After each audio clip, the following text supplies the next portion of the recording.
Take a moment right here, feeling like it's out gear. Driving towards the sun with a rose and a gun. Feel the wind in my hair, going nowhere I swear.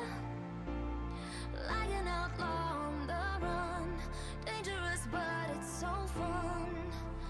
Running, running, no. Hold on, don't let go. Running, running, no. Keep running.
Hello, everybody, and welcome to tonight's broadcast of the Arisen Premade Unstoppable Finals between NESW Blizzard and Oasis Buddies. My name is Gordo, and I am joined tonight by Goferino. Goferino, how are you doing this evening?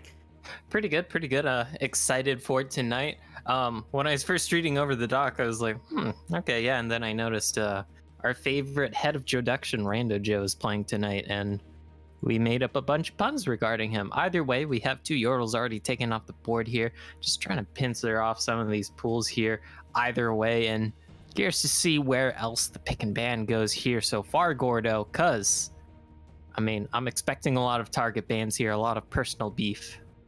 Yeah, absolutely. Here, this is our Plat League coming in all the way to grand finals here, so definitely going to expect these teams to have scouted each other out pretty extensively thus far, checking out some of the VODs that are already available of both of these squads. The Diana ban going to be the next one to hit the docket there, and now Seraphine being hovered as well. A lot of these enchanters being banned away by Oasis Buddies. We know that Cinnabons over on NESW, big fan of the Lulu in particular, and champions of that same variety, like this Seraphine that's being hovered and locked in right here.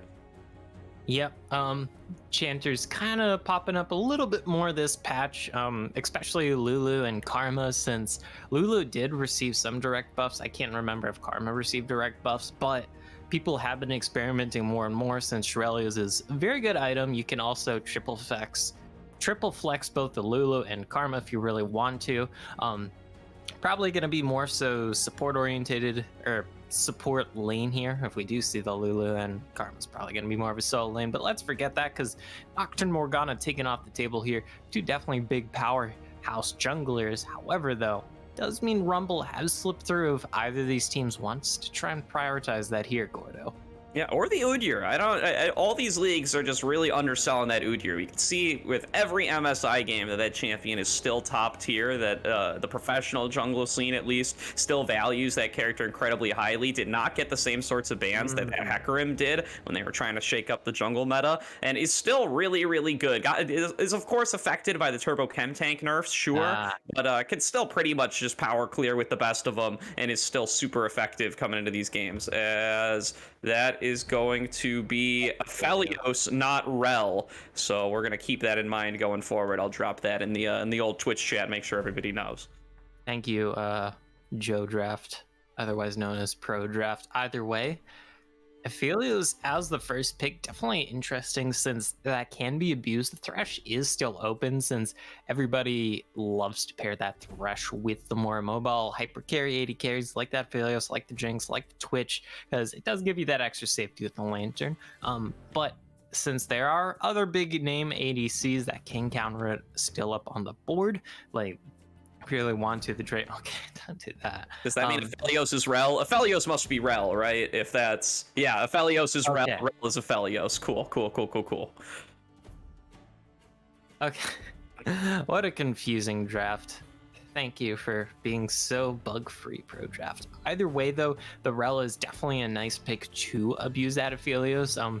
Everybody knows how just kind of dummy Rels engages, especially post 6, but even pre 6 with that W. It's kind of a really insane engage tool, and picking the Braum into it isn't. Braum doesn't do the most to dissuade that engage since you don't really have the most amount of projectiles to block. Of course, though, Braum does still offer a lot of protection, which is nice for an Aphelios. And you can expect that you're going to be up against double marksman here on the side of NESW because that Kindred's already been locked in. You know that's not going to be the marksman. That's going to be going into that jungle up against this Fiddlesticks, which is getting hovered here and locked on in. Haven't seen that old Fiddlesticks art in a while here, but it is going to be the lock-in coming on through here. Going to be a couple of power farming carry junglers here, and Fiddlesticks in particular is going to have to be very careful to protect his camps from getting stolen away by that Kindred. Yes, although I have heard some rumbles of solo lane Fiddlesticks potentially coming back somewhat. They are soft rumbles, so I don't know how likely it is to happen this game, but yes, like you said, Gordo, it is a very abusable pick. Thankfully, it is going against the Kindred, who definitely will outscale the Fiddlesticks, but it isn't like one of those hard counter jungles like, say, Olaf, who can just kind of get up in your face and absolutely destroy you. This Fiddlesticks will at least have a little bit more peace and quiet. Yeah. Once again, to anybody just joining us here, that Aphelios pick on the side of Oasis Buddies is going to be the Rel. The Rel on the side of NESW is the Aphelios. This has got to be a wild draft to look at for Oasis Buddies if you're not aware of that fact. Just triple marksman right off the bat on your first 3 R picks would be a crazy strategy indeed, but is going to be the Rel flanking that Ashe down in the bottom lane, coming up against Aphelios Braum, so we know what those duos are going to be here, and should expect a lot of early harass, I would say, from that Ashe Rel lane. Yeah, I'm curious to see which sort of Ashe build it is. Most Ashes have been tending towards the more auto attack focused builds, but I believe the more pokey comet builds are still an option if you really want to go in on that. You do have the Kindred in the jungle, so it's not like you're giving up your sole DPS source. It is a tricky tightrope to walk, though. I am expecting it is going to be that more auto attack focused Ashe, but picking the Ashe when you already see the Braum and the Fiddlesticks can be a little bit oof, since the Braum, very easy to just put up that wall, block that Ashe ulti, and then of course Ashe kind of known for how vulnerable she is to any sort of dive, and well, Fiddlesticks is kind of the definition of dive. Yeah, absolutely here. And now that set is going to be the blind pick, presumably for the top lane. I assume can still be flexed over to mid as it was in eras past. But that champion having received a couple of AD ratio buffs a patch or 2 ago, now looking incredibly powerful. Loves the stride breaker just like all of those bruisers do. Now the lock-in from NESW going to be Lucian, presumably for the mid lane. So going to see double 80 carries coming out of both comps here. And Lucian plus Braum, a very good pairing just to have on your team in general. Yeah, although that's usually more focused on the bot lane since their all-ins are insane. It is gonna be the Lucian mid lane though, unless they really want to flex it to the top lane. Lucian top is okay. Yeah, if that Volibear is locked in, it kind of confirms that it is Lucian mid. No real surprise there. Still though, NESW very short range, and their only real source of like long range damage is gonna be the Aphelios, and that can be a bit of an issue if you do happen to, have to deal with any sort of like Baron Siege. That is a bit of a problem if you do run into that. Of course, though, having double marksman is always great for the DPS. Yeah, NESW coming in with a really skirmishy, brawly composition here with the Lucian, with the Fiddlesticks, with the Volibear. Going to be looking to jump on in, get those flanks off, and really just succeed in their team fights that way. But Oasis buddies, they have a lot more of the straightforward team fight setup, I would say here. Coming in, they have the Rel and the Set and the Orianna for all these wombo combo engages, getting flanked in on by a couple of 80 carries here just to dish out all the damage you might need. It feels like a really straightforward engage composition. They have a whole bunch of go buttons in the form of the Set, the Rel, and the Ashe here. Should be really easy for them to start off fights if they get into a position where they want to. NESW, they're going to have to look for the flanks, presumably, in most of these cases. Yeah, thankfully they do have Fiddlesticks, who is insane at setting up set flanks, because well, you do have your Figgy passive, which basically will constantly mess with your opponent's minds, even if your opponents have perfect vision. Sometimes you place a ward down and then you see that Fiddle of Figgy start channeling their ulti and you're like, oh, whoa, is that the real one? You never know, and that can be a big deal here. We know how devastating the Crow Storm can be. Of course, it is going against the Kindred, who, unless if this Kindred is silenced, can very easily just use the Lamb's Respite to prevent a lot of that potential sort of Fiddlesticks multi-man pentakill ulti 2k elo. I don't know how to describe it, but a very fatty ulti that could potentially kill everyone here on Oasis Blue. Yeah, absolutely could look to do something like that. And I want to pay especially close attention to how this top lane matchup ends up going. They do save their blue 5 pick here for that Volibear. They get the counter pick up against the Set in that lane, and really going to be looking to see if Kenrick here can execute on this Volibear pick up against PBM on the Set, and see if he's able to get the kind of advantage that his team wants. Because if that Set gets rolling there and is able to come in as a really powerful frontliner for these engages, it's going to be a big setback for NESW.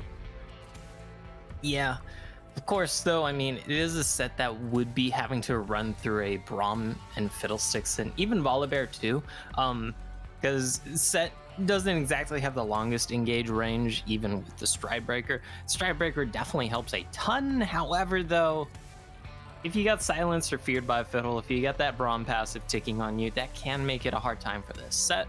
Of course, Set is definitely a tanky boy, can weather a lot of damage here, so hey, who knows? It's definitely going to be very explosive team fights here from both sides, since both sides do have the double marksman composition here, Gordo, and double marksman always means that late game team fights are going to be very high damage, to say the least. Yeah, absolutely does mean that. You know, the Kindred and Lucian both going to be dashing all over the place, playing a more skirmishy team fight style, whereas the Ashe and Aphelios are your more traditional front-to-back team fight 80 carries here. The Aphelios going to be something to keep a close eye on if they're able to navigate through the laning phase on that, not get too poked out by volley, especially if it is going to be that kind of pokey Ashe build that you suggested earlier. That could potentially be looking to really shut him down early on. If he's able to navigate through that with the help of this Braum support, should be one of the more powerful team fight forces coming into the later game here, even though we really think that Oasis buddies have the more straightforward engagey style. Yeah, both these team comps, they definitely have their strengths, they definitely both have their weaknesses, but at the end of the day, they are both still winnable comps and they're both still workable comps. It's just going to be a matter of who's able to kind of overcome maybe some of the shortcomings of the team, whether that be sort of that range issue or sort of that potential engage issue. Who knows? But we'll definitely see once we load on to Rift here. Yeah, absolutely. And with that, we're going to take a couple minutes of break here while we get loaded on to the Rift and see these guys face off against each other. But do not go anywhere. We're going to be right back here with the Risen Unstoppable Finals between NESW Blizzard and Oasis Buddies.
Take a moment right here, feeling like it's out gear. Driving towards the sun with a rose and a gun. Feel the wind in my hair, going nowhere I swear. Like an outlaw on the run, dangerous but it's so fun. Running, running, no. Hold on, don't let go. Running, running, no. Keep running.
Welcome back, everybody, to the Risen Premade Unstoppable Finals matchup between NESW Blizzard and Oasis Buddies. Gotten through the first draft here, and now we're excited to watch these two teams face off against each other for the first match of tonight's best of 5. Does look like it's going to be a pretty even 5-man spread coming through for both of these rosters here at the level 1. No real surprise. Makes sense. You definitely want to defend for both these junglers here, because Kindred can fall behind due to stacks. We all know about that. But then also Fiddlesticks, we know about how you can counter jungle and put that Scarecrow in the dirt. So, hey, playing it safe here. I like that for the first game of this series. You don't need to do anything too crazy here in game number 1 of the grand finals. You do have a whole entire best of 5. Yeah, as always, going to be keeping a close eye on Zoair in particular on this early jungle clear here. Going to have to go for the old Scuttle Flip, as all Kindreds do, hoping that whatever Scuttle Crab he ends up pathing towards is going to be the one that has that first mark of the Kindred.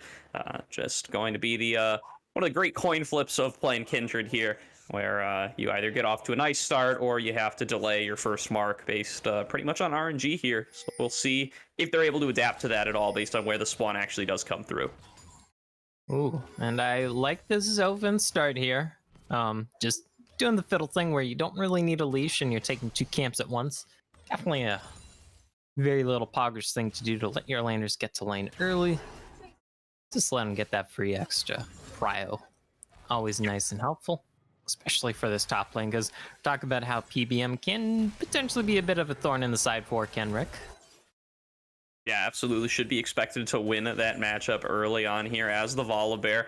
And yeah, just going to be using that Bountiful Harvest over on the side of Zovan to make sure you can do those double camps, as you said. Starts off doing Blue and Wolves at the same time, and then transitions to doing Blue and Gromp. And just like that, he's completed all 3 of his first camps. Meanwhile, Zoair went straight from red buff over to blue side here, so cleared away those Wolves, is starting up on the blue buff now. And he's going to still have some camps left over on the top side once he does choose to return over there. So clearly looking to focus towards bottom scuttler first. See how that ends up panning out for him, as Rando Joe and Dumb Chemist getting a little bit pushed in here in the first wave.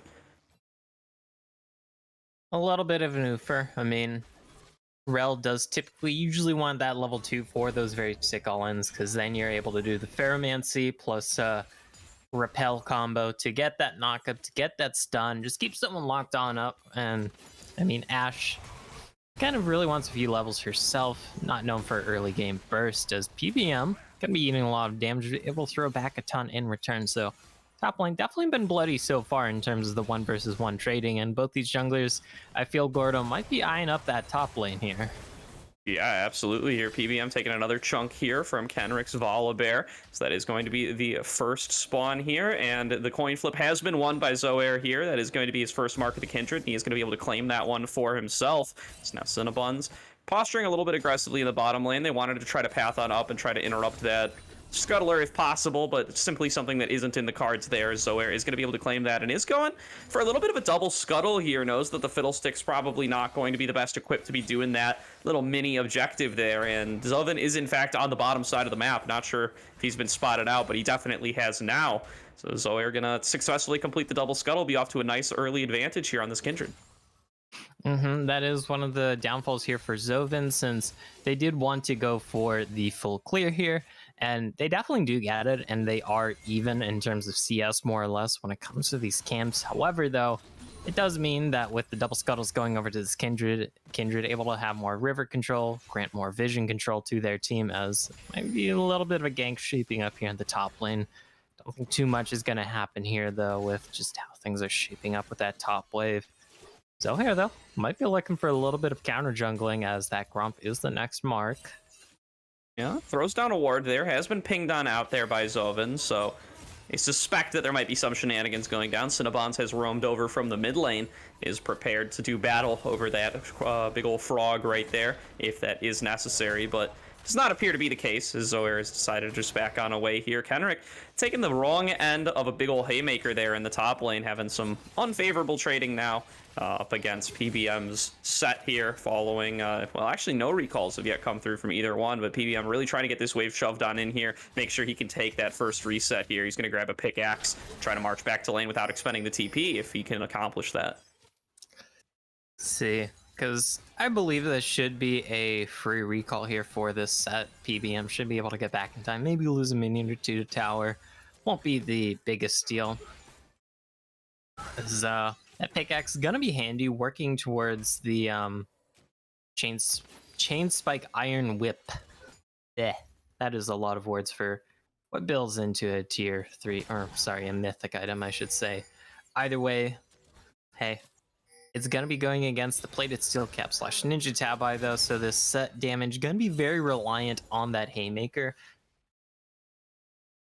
Yeah, absolutely will be there. So now we're gonna see not too much action going on as of yet. Zoven just continuing to hard clear in his jungle. Zoair managing to keep up there up against this Fiddlesticks. Good sign for the Kindred here. Only has one mark to his name as of yet. Was not able to claim the first one on the Gromp there.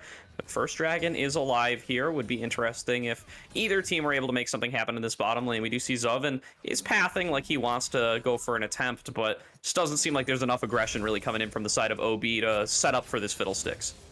Yeah, this Fiddlestick's only about a third of the way-ish towards that level 6 point, or more like a quarter. That's kind of hard to guesstimate when you don't know the exact numbers.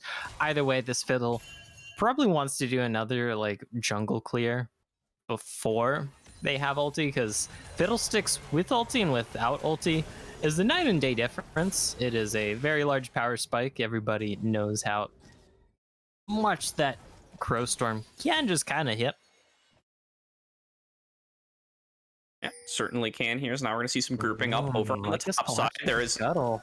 Yeah, there's another mark here that Zoair definitely does want to claim for himself. He's going to be able to smite it on away, and now Cinnabon's up a little bit too far, going to have to flash away from that as well. Doesn't look like any kills are going to be picked up here, but Zoair very comfortably claims his second mark of the Kindred up here in the top lane, is halfway towards getting that first range upgrade, which is really the major power spike for Kindred here. So definitely going to be overall a jungle matchup favoring Kindred thus far. Has just gotten a little bit lucky on some of those spawns and is really exactly where you want to be in this matchup. Very nice response there, as there's the shockwave Cinnabons. He's got no flash. He's got nowhere to go. Arch going to be able to pick up the solo kill there. Nicely placed shockwave, going to drag that Lucian back on into the minion wave, make him take all of that bonus damage. And with no flash, he's got nowhere to go. Oof, and the minion damage from that wave also racking up there. A little unfortunate here, because you want to see the Lucian dominate in this lane, while some argue that it is a little bit less Lucian favored than a lot of people think, because a lot of people believe that it is a Lucian counter matchup here into that Orianna. There is still a very heavy skill aspect to it, where the Lucian has to be very smart with their cooldowns. And well, when you don't have flash like that, when you're absorbing minion autos like that, hey, that adds up. That leads to you dying, giving over that solo kill to this Orianna. For Arch, who is more than happy to have a farm lane here in the mid lane, just keep scaling up as this Orianna.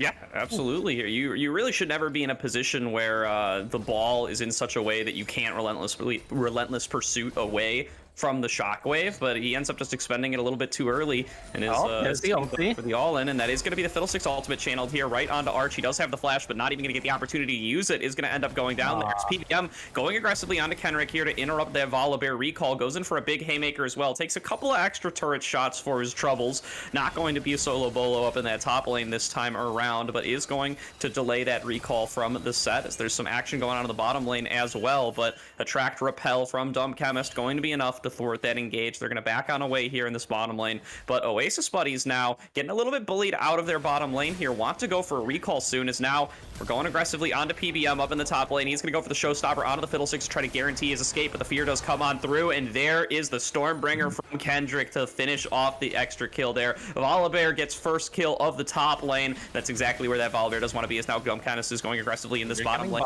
Crystal Arrow comes on through, but they are not well prepared to win this fight. They're going to lose Dumb Chemist before the jungler can even show on up. Now Zohair, no. He's left at a 1 versus 2. That's going to be the finish off of the 400 game. And now Rando Joe is here to help the turnaround come on through. It is going to be the Lamb's Respite keeping Zohair alive for long enough. He picks up the double kill in the bottom lane and is going to even up that kill score at 3-3.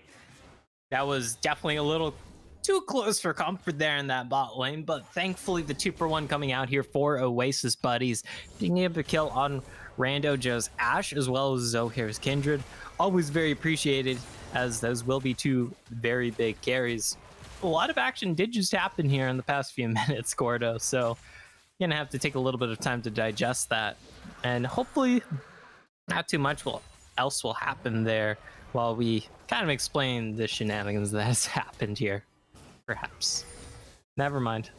Yeah, I don't know if they're gonna be willing to take quite that much of a break for now, but yeah, I mean, they're both playing towards the side of the map that they want to be strong here, right? They're Zohair going aggressively in that bottom lane, trying to make sure that Ashe Rel can be set up here, and they've been getting pushed in pretty much all game long, so they did want to relieve a little bit of that pressure.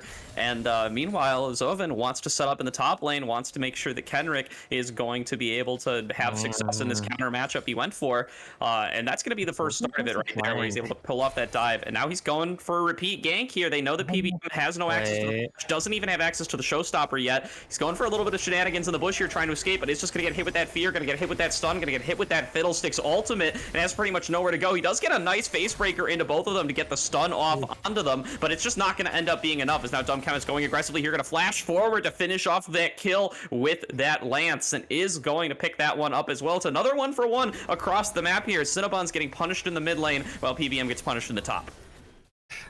But Cinnabon's dying in this mid lane is big with that Rift Herald being plopped down.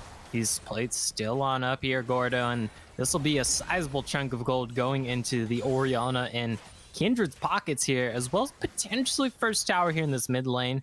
They just need a little bit more, and yes, they are going to secure that. So Oasis buddies going to be jumping up to a very noticeable gold lead here, thanks to that play in the mid lane, thanks to that first tower, as well as just putting this Lucian behind.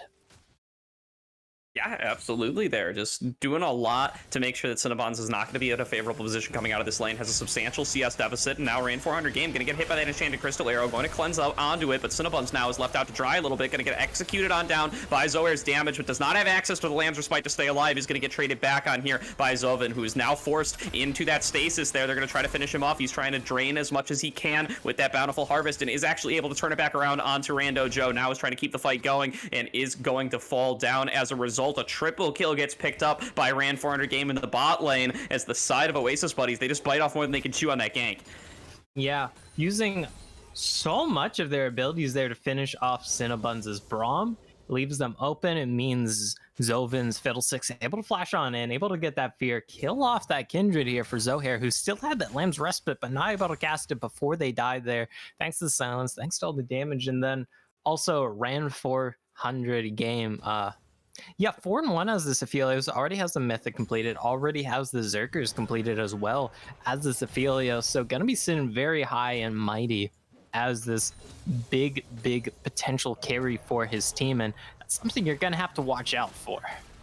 Yeah, absolutely. And that's the best champion probably over on the side of NESW to get going early on. He's going to scale really impressively well. Whereas things like the Volibear, things like the Lucian, they might not really be huge late game powerhouses, but that Aphelios, he's going to be able to carry his own in these fights, even against Oasis Buddy's slightly more team fight centric comp. If he's able to get his positioning correct, he should be quite the force coming into these fights. And he's been catapulted way ahead of Rando Joe in this game, has a 20 CS lead for himself, has 4 kills, as you said, is already on that mythic item, and should be doing a lot better in the 2 versus 2 as well as a result. That's going to be something you feel. Of course, there's always potential for turnaround when you do have that Enchanted Crystal Arrow, when you do have that Magnet Storm. You can keep that Aphelios potentially locked up for a good long while before he's even able to auto attack. That is a hypothetical, of course, and I don't know how likely that is with the fact that Cinnabons does have a shield, as there's the Crow Storm.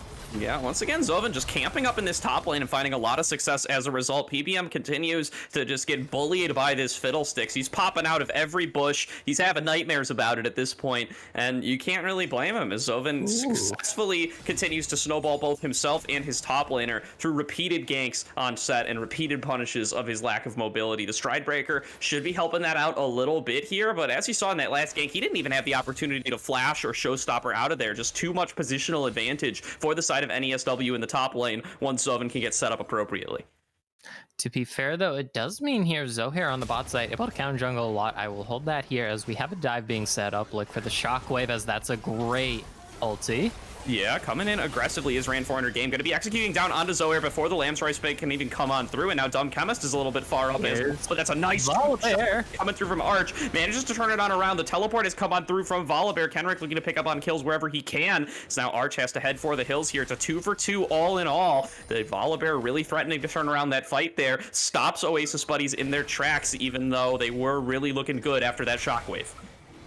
And Oasis Buddies, it looks like a great setup for that gang, but you have the mid jungle deal, go over on that blast com. They get immediately spotted out by that control ward in that Krugs bush. And then you just have to deal with the worst thing possible, which is that Volibear TPing right behind you. That is a big no bueno, as we like to say in the business. And now there are 5 kills on this Aphelios. There's now 2 kills on the Lucian, which is kind of a big deal. Yeah, certainly is here. And PBM going to be able to claim a turret up in that top lane as well. Going to be the second for the side of OB in this game. And should maybe relieve a little bit of pressure from PBM up in that top lane. He's been able to catch up in CS here. And does have to still be concerned, though, about Zoven's repeated ganks. Those should be still very much in the cards, especially now that he might end up pushing up a little bit farther than he would have been able to otherwise. I have to see if PBM is able to roam around the map, is able to use the TP advantage that he now has to maybe make some plays happen in this bottom lane. A shutdown onto somebody like Ran 400 game would be great for getting Oasis Buddies back in the driver's seat here, or at least more so than they already are. They do have the gold lead in their favor so far, and the turret lead as well. And one important thing is that while we saw Zoven kind of chill out and camp in that top lane for quite a while here, Gordo, it means that his bot lane jungle was free for the pickings here from Zohair, able to pick up that 4th mark in the last fight, also able to pick up the 5th mark. So this Kindred feeling very nice here for Zohair with those 5 marks already, only 2 more for yet another range increase. Of course, the first one is the biggest, but auto attack range is a very, very massive deal. It is one of the most significant stats on AD carries, especially. And hey, if you're able to get even more, that can be quite the big deal here. I absolutely can, and for getting the 4 marks already, that's pretty much the point where Kindred becomes a real AD carry, going to have a lot more of a beneficial range here. I believe now outranges Lucian with that first upgrade, and that's going to be a really big threshold, especially for that, when those 2 champions are facing off against each other in team fights. The fact that Kindred can snipe from farther away is going to make a big deal, as they are going to end up running into each other here, both of these junglers. So here, just going to turn around onto Zoven here, not scared of that Bountiful Harvest, but is scared of the Volibear that's jumping over the wall. Is Kenrick going to be going in for that, engage the Lambs from Spike, going to keep Kindred alive for a short bit here. Flashes over the wall, trying to get as much distance. What happened in the bot lane? After from Kenrick means that he's going to end up going down, and in the bottom lane, there's going to be a double kill coming through. Have Shockwave. So far ahead, and now Arch is going to be getting engaged on a nice shockwave, going to drag them all in, but is going to end up falling on down there to Kenric's Volibear as well. It's a disaster across the map for Oasis buddies as they lose the top lane engage, and they get solo killed in the bottom lane as well. And I don't know exactly what happened bot lane, but I have a feeling that this Aphelios hurts quite a bit, and that top lane, very beautiful for the insta collapse onto Zohair here, not allowing this Kindred to even farm their own jungle. And even though Cinnabons does have to pay the price with their flash in order to rotate up, in order to not die or potentially nearly die to Arch's Orianna, it works out splendidly well in the end. This is a 14-7 kill lead. It's a noticeable about 2.5k gold lead here for the side of NESW. And this is going to be a problem here if Oasis buddies aren't able to get some sort of traction here in this game soon, I feel, Gordo. Yeah, absolutely here. NESW really starting to clap back here. We talked about how much influence that early Kindred stacks were going to have, but Zohair ends up going down early in the fight. They lose the rest of it on the backside through really just ending up funneling in one at a time, not really able to participate in that fight as a group there. And yeah, as you said, they just get punished on an entirely separate play in the bottom lane. We gotta just believe that it's that Aphelios gold lead really being felt, resulting in that 2v2. I would have to ponder that is the most likely situation. Yes, of course, we don't have replays, don't exactly know. That being said, though, I mean, a 6-1 Aphelios is still a 6-1 Aphelios and can shred through everyone on the enemy team, more or less, especially since PBM, with that early camp here, Gordo, put very far behind 0-3-0. That is a very bad spot to be in, as the set who only really has the plated steel caps for armor here, only has a smidgen of HP, more or less, from this Stride Breaker. So this set, not really all that tanky, all things considered, especially when you're going against a fully completed Kraken Slayer with the Runons and Zerker's attack speed to back it on up. This Aphelios will shred. And Lucian's got some of those same items, right? He's got the Kraken Slayer already completed as well, got the Zerkers completed as well, and they're both just going to be looking to rip right on through this Aphelios, who represents the majority of the front line. This Rel is not scaled up enough to really making too much happen, and now Rando Joe just going to be going in for that Enchanted Crystal Arrow engage onto Cinnabons, and they're going to burst right through him here. The full engage gets done by Oasis buddies there. They get a little advantage on the map as a result here, but now what can be traded back on? It's just Kenric up here going aggressively onto PBM. He knows he wins the 1v1. He's going to have an extended favorable trade up there, as this is that Rift Herald busted on through in the top lane, looking to pick up that top lane outer, which is already down, now going to move forward onto the inner as well. But meanwhile, Oasis buddies, they're looking to trade back on the meanwhile. They are going to pick up that dragon and now are going to be rotating around. He, goes for the Zonias instead of the rocket belt there, perhaps. Yeah. Misordering his items a little bit. That's going to feel bad for the Fiddlesticks, as they aren't looking to pressure anything else now. It's going to get a lot of damage here, and now there's going to be the engage coming through. Luckily, he has the rocket belt, so he's able to dash out of there and manage to escape at the end of the day. God's plan. Either way, though, we can see in that top lane just how far behind the set is. Of course, a lot of it is the fact that this Volibear this far ahead has the steel caps, has the Bramble Vest as well, to just more or less completely screw over this set in any sort of 1v1. We saw that set winning those 1v1s early on, but not so much anymore now, Gordo. And it's not going to feel too good here for a bit until this set gets a little bit more sustained to cut through those grievous wounds. Either way, able to pick up the Cloud Dragon on the opposite side of the map is going to be nice here. Just to have those big cooldowns here that Oasis buddies have on a lower cooldown. Hey, that's always appreciated.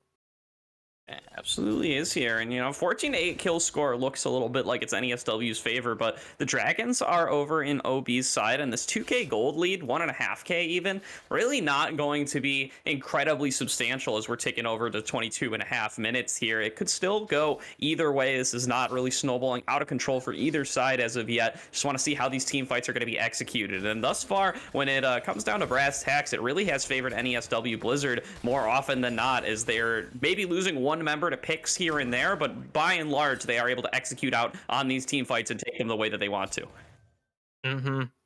Still, we haven't really seen any big team fights so far, Gordo. We've seen some big skirmishes, don't get me wrong, with some 3v3s. Hey, we even saw like kind of a 4v4 in that bot lane that went pretty south for Oasis buddies, but we haven't seen that really big full-on 5 versus 5 here. And I'm curious, maybe in the next 2.5-ish minutes when that next dragon spawns, maybe we do finally get that big 5 versus 5.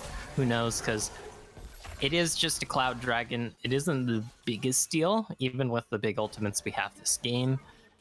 So, hey, maybe it'll be a while until we see a big fight. Who knows?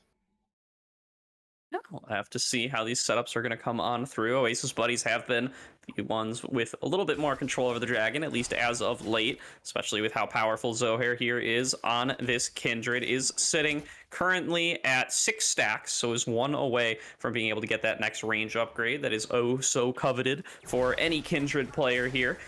Meanwhile, just going to continue farming on out onto these. Is currently marking, let's take a look here. Is currently marking Fiddlesticks Zoven, so want to see if they'll be able to pick up that last one within a likely time frame. It's now Zoven going in for the aggression here, is going to force the flash coming through from Rando Joe, who's going to turn right back around with the Enchanting Crystal Arrow, trying to get some teammates over here to punish this Fiddlesticks, but they aren't going to be able to get the collapse there. Braum comes on through. It's just going to back away after finding out that Zoven is going to be safe. No kills going to go on through there. It's just trade of ultimates and Rando Joe's flash. Yep.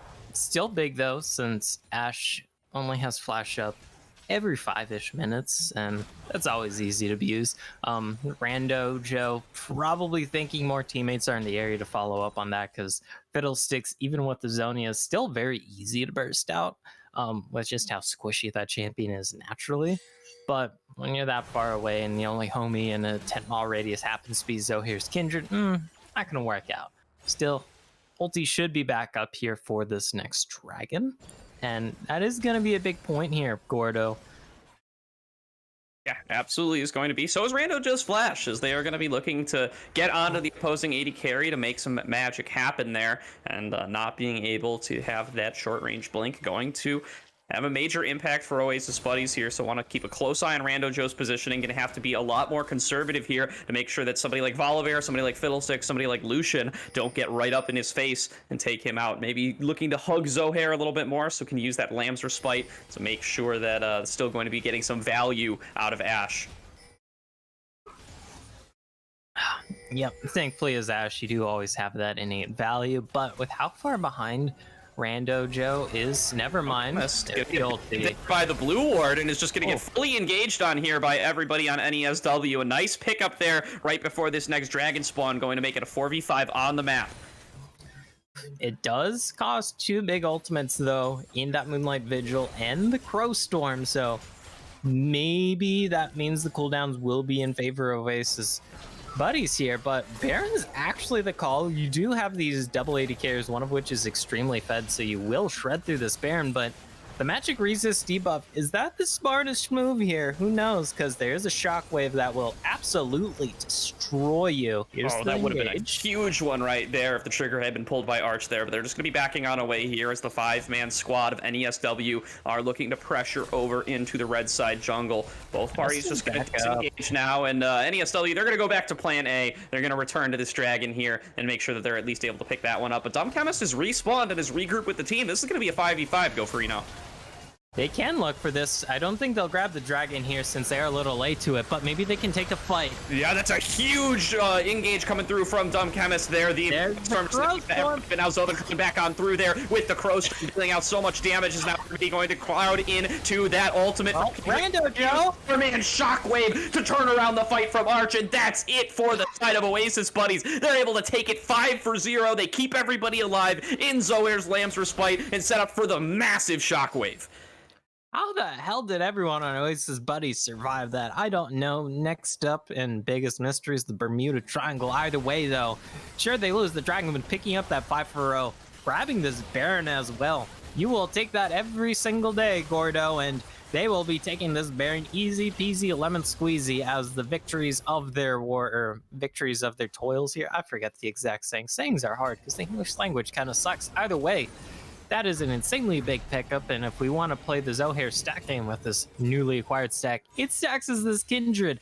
2 more till the next range increase to 625 auto attack range. This Kindred is massive. Yeah, Kindred is huge here with the additional attack speed increase, as you said, and the gold swing has come all the way back around over into Oasis Buddy's favor there. They get all that bonus gold from the Baron. They get all the bonus gold that comes with winning a fight 5-0, and just like that, they are right back in control over this game. They're looking like they are going to be able to strike back. That's that team fighting 5v5 power we were talking about in the draft. They're able to keep all their members alive for a long time with that Lamb's Respite, and it lets them just set up for the perfect team fight. Let's see what they're able to do with this, though, because Baron is a finite buff. You are having to deal with all these waves pushing into you and all these side lanes. And you still do have to worry about that Fiddle ulti that can shred you. Thankfully, last fight, due to the fact that Zoven had to use that Fiddle ulti earlier, never mind. I think we're going to see a fight here as Dumb Chem is going to be silenced and scurrying on out.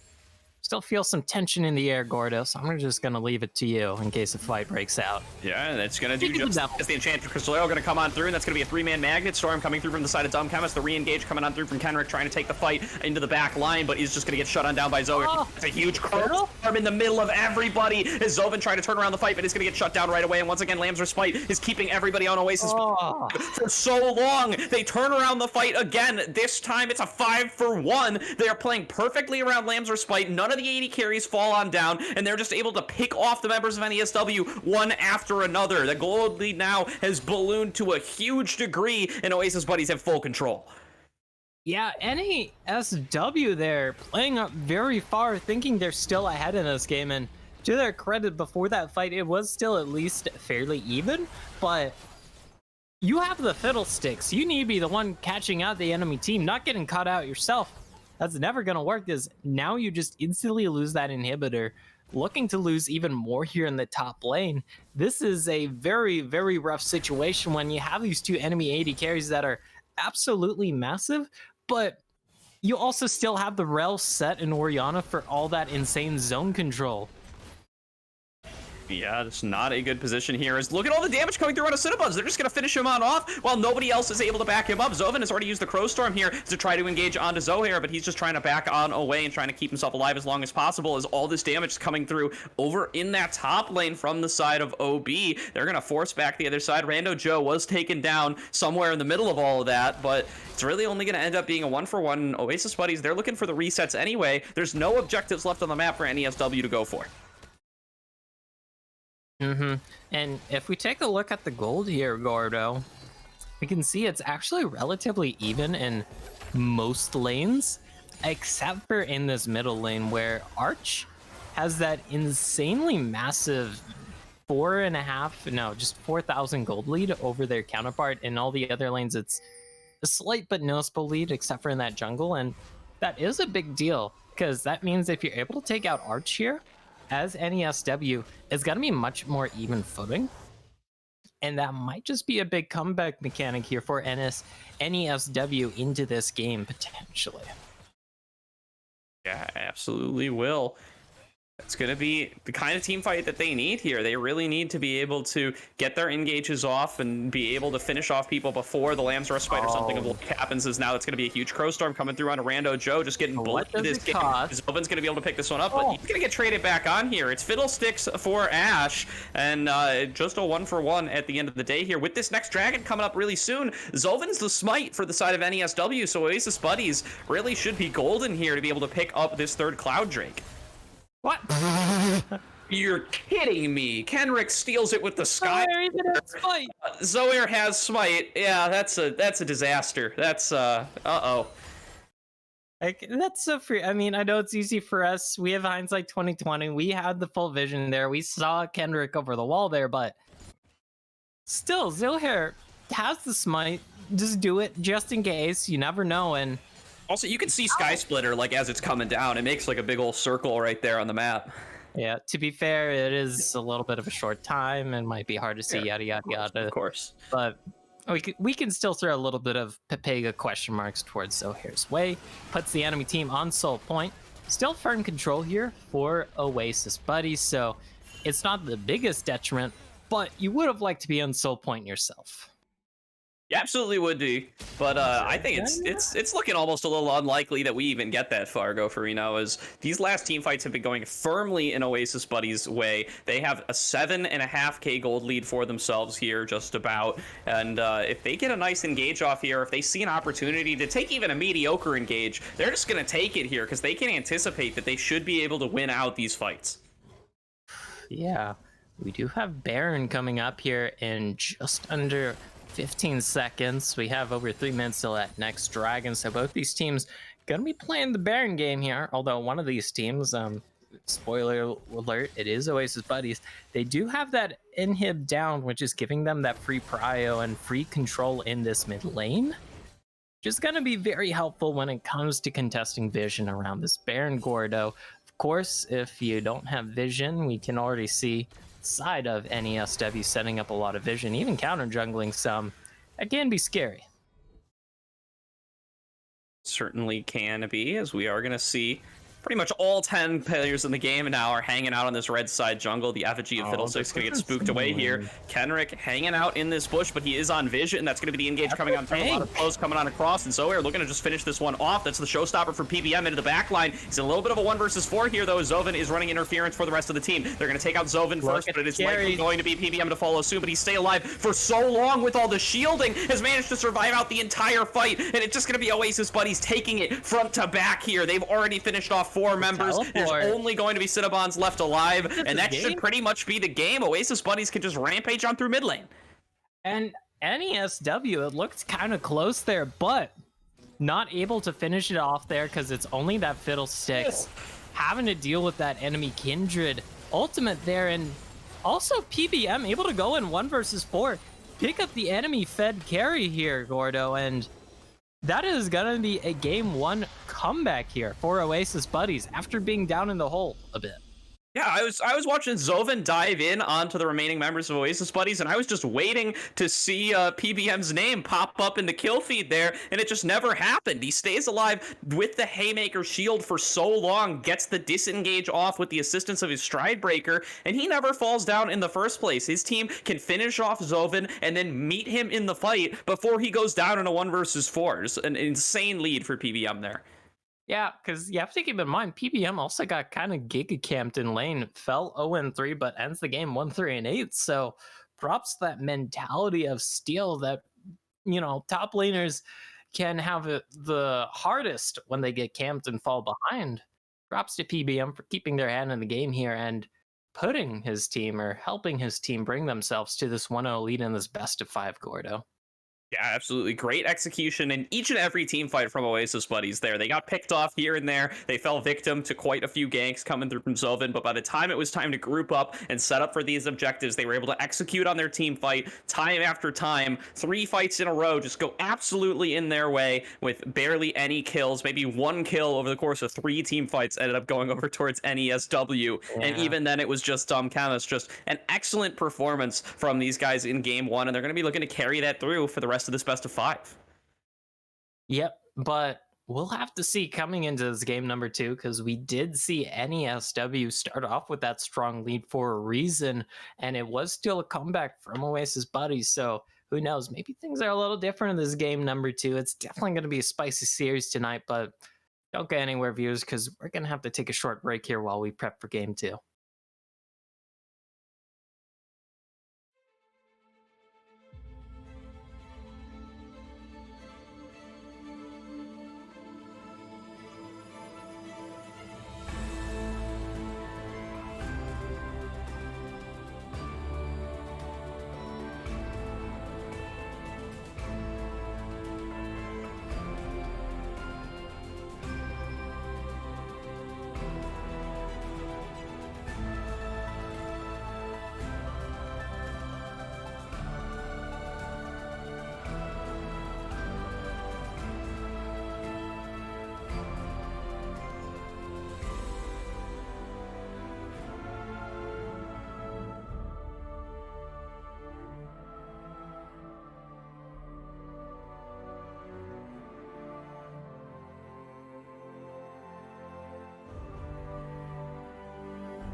Take a moment right here, feeling like it's out gear. Driving towards the sun with a rose and a gun. Feel the wind in my hair, going nowhere I swear. Like an outlaw on the run, dangerous but it's so fun. Running, running, no. Hold on, don't let go. Running, running, no. Keep running.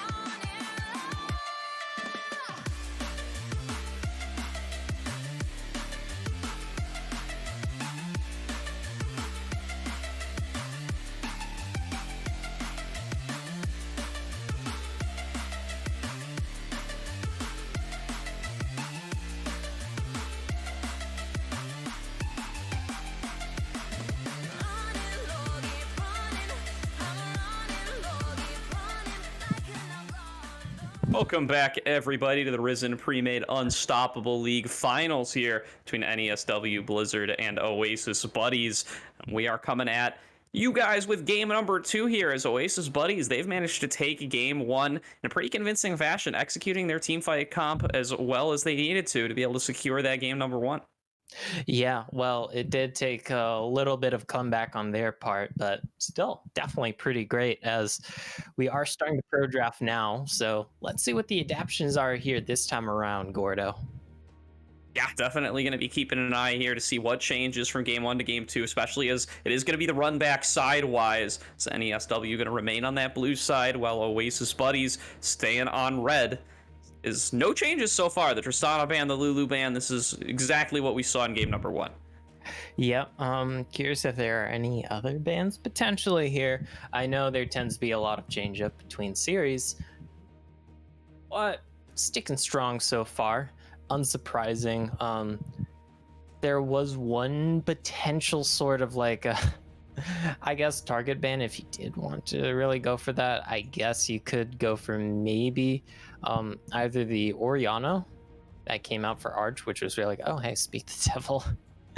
Might just be an Oriana ban here, but I do feel like Arch did have a very definitive skill gap in that lane, and I don't know if banning just the Oriana will be enough, but we'll see here, Gordo. We'll see. Yeah, we'll see. Definitely going to be looking to limit Arch's champion pool a little bit here.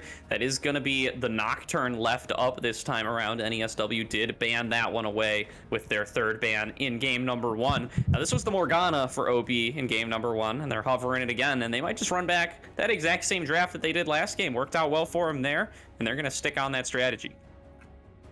Yep, no real surprises there. Of course, though, it does beg the big question here about that Rumble, since we know how big the Rumble has been lately. We did see the blue side of Philios last time, and it is gonna instead be that Nocturne, which was taken away last game. It is a potential 3-way flex here, Gordo, so that is a strong B1 pick here for NESW. Absolutely is. I'm leaning towards thinking it's going to be a jungle. Zoven plays this champ a lot in solo queue. It's his most played, I believe. So would anticipate that they were going to favor sending it into the jungle a little bit here. Should be an all right matchup up against this Kindred, as OB are just running it back with the exact same team comp here. Are they going to lock in Rel here? This was Rel last time. Might expect to see that one again here. No, it's instead going to be the Shen. Shen definitely a strong partner with the Nocturne, so you can't take that away, and Shen is also a strong top laner in general after the recent changes. Curious to see what else this is paired with, because usually we want a little bit of delivery for that Shen, and usually that delivery does kind of rely on your jungler, but Kindred doesn't exactly dash into the enemy team. For the most part, it depends on your playstyle of Kindred, but people tend to have a little bit of beef for those Kindreds who run in 1v5. Definitely do. It could be a little Kindred spotting this game if that is what we want to go ahead with, but we'll wait and see. It would expect Zoe to play that one a little bit more safely, as it is going to be the Mordekaiser lock-in for Kenrick here. It's also going to be a little bit of a comfort pick over for him. He's spamming a whole bunch of Mordekaiser games this season and is going to be taking it up against this Shen. It's a good pick if that is going to be Shen top lane. Can cancel onto that Stand United if you can just suck him into the Death Realm. Can prevent him from standing United in the first place by throwing him into the Death Realm. Should be a very effective pick there. Of course, the Shen does have a lot of potential kill pressure on the Mordekaiser early on until that Mordekaiser usually hits about the 2 or 3 item mark. The Ezreal going to be picked up here as well for NESW. Very safe AD carry pick. Molds very flexibly with a lot of potential support picks, and that Sivir is Kai'Sa, by the way. So it is going to be the Ezreal versus Kai'Sa. It does mean the Kai'Sa has a bit more of a free time scaling in the lane, although Ezreal can definitely put on some pressure towards that Kai'Sa early on, and once you get that early Sheen. Yeah, absolutely here. So gonna be Kai'Sa, Shen, Kindred here. Once again, double 80 carry setup coming through from the side of OB. That worked out really well for them last game, and they got the Shen now to set up for that and keep it a little bit safer. And now more bans here going to be directed towards Arch. Cassiopeia, a big pick for Arch as well. The Tristana might even be directed towards him, as he does play that a lot in the middle lane here. So if you read it correctly, you know, NESW might be banning 4 mid laners here. Potentially. Wouldn't be too out of the question here as well, since Arch able to do very splendidly in that last game, despite having to play the Orianna versus Lucian matchup, which can be definitely very tricky for Orianna. And that Rel also going to be taken off by Oasis here. I like that because Rel was kind of a massive deal last game. We saw just how well that Rel was able to set up fights with that Magnet Storm, with that Pheromancy, with that I forget the name of it. It's something Attract weird. Repel. Either way, yeah, Repel. I don't know why it's called Repel. Either way, this is the potential quadruple mid lane ban as Bran being hovered. Probably going to be the Braum here instead. Save Arch that last pick here for the counter pick. Always very strong for your solo laners. As yep, They're going to take the Braum. Yeah, Braum really effective against the Ezreal, who is really reliant on those skill shots that can be blocked on away. I am surprised to see the Rel ban. It's Rel Ezreal, not the most popular of lane duos there, and you did have the opportunity to pick it for yourself to go with the Kai'Sa here, but they do opt towards that Braum instead, and now it is going to be the Karma lock-in for the side of NESW. That's very likely here to be paired with the Ezreal, and now they're hovering this Azir. Going to be a little bit of a gauntlet thrown down to blind pick this one here up against Arch to see what he's going to end up taking up against it here. His champion pool has been pinched substantially. The Anivia, Cassiopeia, Orianna, Tristana, Diana bans. Now let's see what he does end up defaulting to now that he knows he's up against this Azir. He's been saved this R5 pick. What's he going to go for? Quirky. No, probably not. You already have to go marksman. It would mean you have a lot of DPS with triple marksman, but triple marksman Shen Braum is a little rough, and you are kind of in a little bit of a bind here because, okay, now the Victor will give you some nice range here, since Kindred and Sivir low range, Kindred and Kai'Sa low range 80 carries, especially the Kindred pre 4 marks. I don't know how to call it. It's not exactly an evolution like the Victor. Either way, that sort of weird stuff aside, it's going to be the Victor here for Arch, who did splendidly last game as that Orianna, and is now once again on another scaling mid lane mage.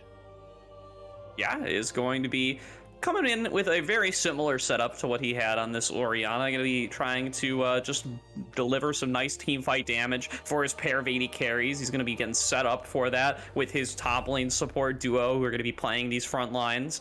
It's really a very similar setup to what they had in the last game, and they were able to execute on those team fights very well as a team. So, you know, still going to have access to that Lamb's Respite to team fight around, still going to have a big AoE damage source coming in from the mid lane here in the form of Arch, and perhaps even have a better matchup for him now as he's playing that Victor into Azir instead of the Orianna up into Lucian that he was playing in the last game. So overall, a very nice setup here for the side of Oasis buddies, coming in with a very similar look to what they showed in game 1.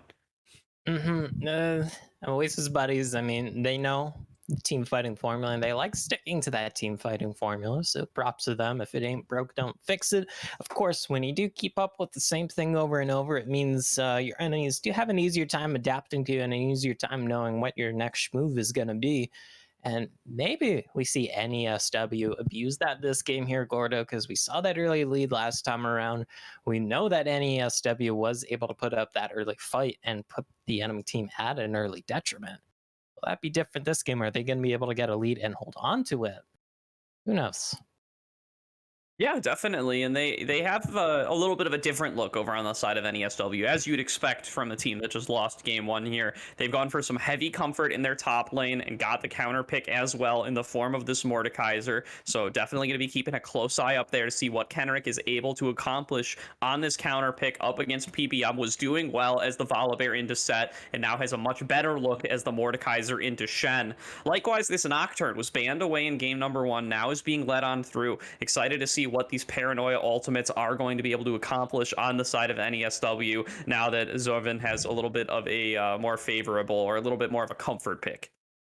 And an important thing about this Nocturne is that it's going to be able to pressure the Kindred early, but also when you pop that Paranoia, Shen's not exactly able to drop that Stand United unless your allies are literally standing right next to you, or if for some reason you have a spell shield on you that happens to be up when that Nocturne presses that ultimate button. I don't think that's going to be the case here. So if timed correctly, that can deny a lot of the power of the Shen pick. We see the Mordekaiser, we see the Nocturne, two great ways of denying the Shen pick, and maybe PBM is going to hate life a little bit more this time around.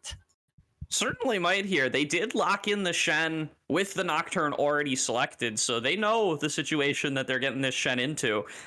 They've decided that that's the decision making they want to go with here. Really, what it means is that Oasis buddies, it favors them a lot more towards using proactive Shen ultimates. They want to be ulting on top of the Kindred, on top of the Kaisa before she goes in to just try to insert Shen into fights and make their engages more effective. The defensive Shen ultimates going to be substantially worse in this game, because by the time you're getting engaged on, and by the time a bot lane fight is not going in your favor, odds are that Paranoia has already been popped and you're not going to be able to go in for the Stand United.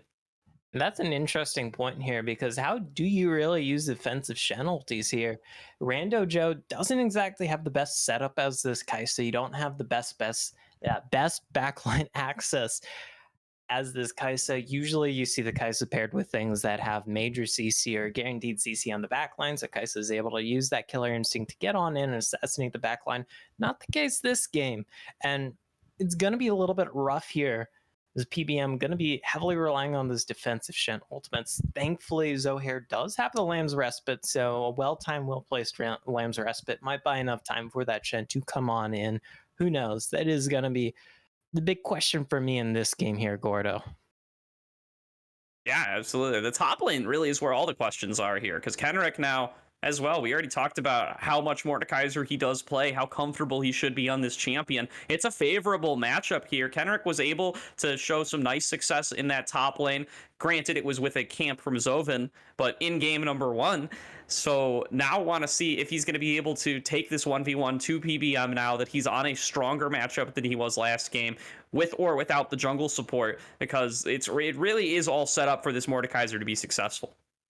Yeah, and right before we go to break, I do want to get my dog's thoughts, Zuki, since she is right here. So I'll do a quick little Zuki interview before this game number 2. Zuki, what do you think about this game number 2? Who do you think is going to take it? Do you think it's going to be a potential 2-0? Or is it going to be the 1-1?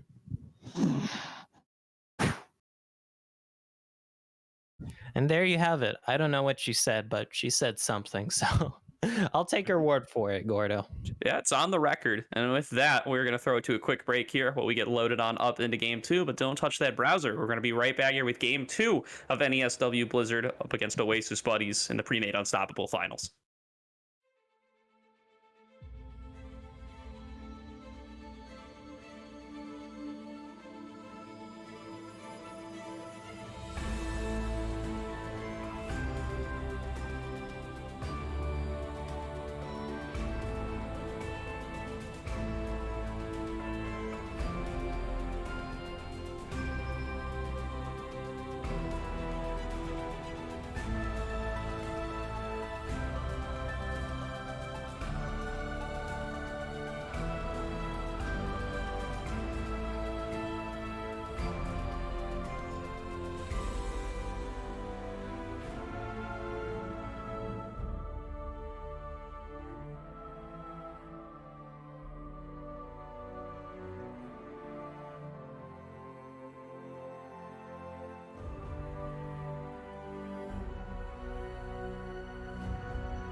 Take a moment right here, feeling like it's out gear, driving towards the sun.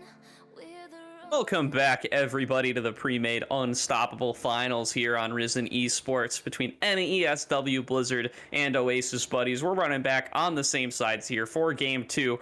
Oasis Buddies rocking a very similar comp to what they won with in Game 1. We're seeing a repeat of this Kindred, a repeat of no other real champions here, but still going to be a similar setup in general with the Control Mage, the AD Carry, the Double Tank, etc. Hey, Brahm's back, just on the different team as Central Invade. That's true. Just Yeah, kinda that's a good beefing up point. out there. So now we're going to see a little three-man squad here roaming up through the river, maybe going for a bit of a delayed invade onto this bottom side. Going to get spotted by Cinnabuns, so they know there's at least some shenanigans afoot. They're just going to get this ward over into the red buff and return to their posts. See if they're able to get anything else off the top of this, since they aren't able to clear that ward. They are able to at least respond with that deep ward towards Oasis Buddies. Raptors here, so a little bit of vision for vision, so to speak, on these early junglers pathing. Always handy to know, even if the Kindred Nocturne not exactly known for their early ganks. Nocturne really wants to hit level 6, get that paranoia. Kindred also kind of wants to power farm to level 6, gets a few marks here, can look for counter ganks here and there as well. But hey, gonna be probably calm here in terms of the junglers when it comes to ganking. Yeah, no, really going to be all about the solo lanes this game, in my opinion. Already talked extensively about Kenrick's Mordekaiser and a Shen matchup here, but also Arch was able to do really well in the Control Mage versus Lucian matchup last game, and now is rocking an even better matchup with the Victor up into Azir here. Want to see if he's going to be able to repeat that performance, because he really took it to Cinnabuns in game number 1, and that was a lot of the reason they were postured for such effective team fights coming into the later game. But it will take a little bit of time until we get to that team fighting phase here. There is always laning phase. PBM showing why the Shen so dominant and so strong into the Mordekaiser early on, especially when you happen to hit level 2 first. That's a free taunt on in, and then you just press that Q for a bunch of that bonus percentage HP damage. Very juicy, very damaging. Absolutely is here. So now we're going to see PBM going in aggressively in this top lane, gets the taunt through, pulls through the Spirit Blade, gets a lot of extra damage here onto Kenrick, and having a little bit of priority in the early lane here. That Shen is a very effective champion in the first couple of levels, especially if you're able to get that Spirit Blade pass through for the bonus damage. Oh. The unfortunate minion block there, the get down Mr. President, as we like to call him in the biz. Stopping that Mantra Q, which would have been some nice juicy damage onto Rando Joe, since we are seeing this very early poke. Never mind that, the jungler's going to be meeting on up. Yeah, Zoer and Zovin going in on each other here a little bit. The blue buff going to end up going towards Zovin there, so going to be a little bit of wasted time on the side of this Kindred. Did also lose the coin flip this time around. The Mark did spawn over on the bottom side, while Zoer is chilling up on the top side, but it is Zovin over on that side as well, so we could see potentially both junglers moving over there, but there's still some topside camps to clear away from for this Kindred, so just going to end up giving up that bot scuttler. No double scuttle this time around, and no first mark either. And that was definitely a key thing for the Kindred last game. The early mark acceleration helped definitely quite a bit. Wasn't the thing that turned the game, but it helped turn that game, and putting that on the break is always very nice. Delaying Kindred, always very nice here. I don't know how else to say it, but hey, no marks on the Kindred is a very happy NESW composition here. Absolutely should be here. So we are going to see some more aggression in this top lane. PPM continuing to get over a couple of trades, using his shields to protect out on as much damage as he can. Now, first reset has come on through here for Zovin. Does have a little pickaxe to pair with his jungle item. As now another engage comes through from PBM. He gets the Spirit Blade pass through yet again.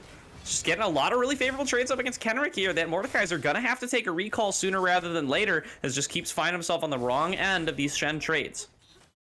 Especially with the taunt landing and restricting Mordekaiser to only auto attacks. Sure, auto attacks help you stack up your passive, but Mordekaiser auto attacks are extremely slow. He has basically nothing for attack speed. which is a very big deal against the Shen when you get taunted. Even if you did have attack speed, the Spirit's Refuge blocking auto attacks is a big deal. But coming back here to this bot lane, which we haven't really focused on, Gordo, but is still very crucial. We've been seeing the poke going consistently over to Ran 400 and Cinnabons here, able to outrange. And I'm curious to see how long they're able to keep this dominance up here in this bottom lane, because once level 6 comes, once a potential Zohair or PBM gank comes in with their ultimates, that might just be a lot of trouble here for this Ezreal Karma lane. Yeah, certainly could be here. Zohair's now taking his first reset as well. As now PBM going to get pulled on in by Kenrick here. After that first recall, has an Amp Tome, has a Ruby Crystal, and I guess those were the only ingredients missing. So he's getting some really great obliterates here onto PBM, taking him incredibly low. Going to throw him into the Death Realm, going to flash under the turret, and that's first blood picked up with the solo bolo by Kenrick in that top lane. PBM just not respecting this Mordekaiser following the recall, does get picked up there. PBM?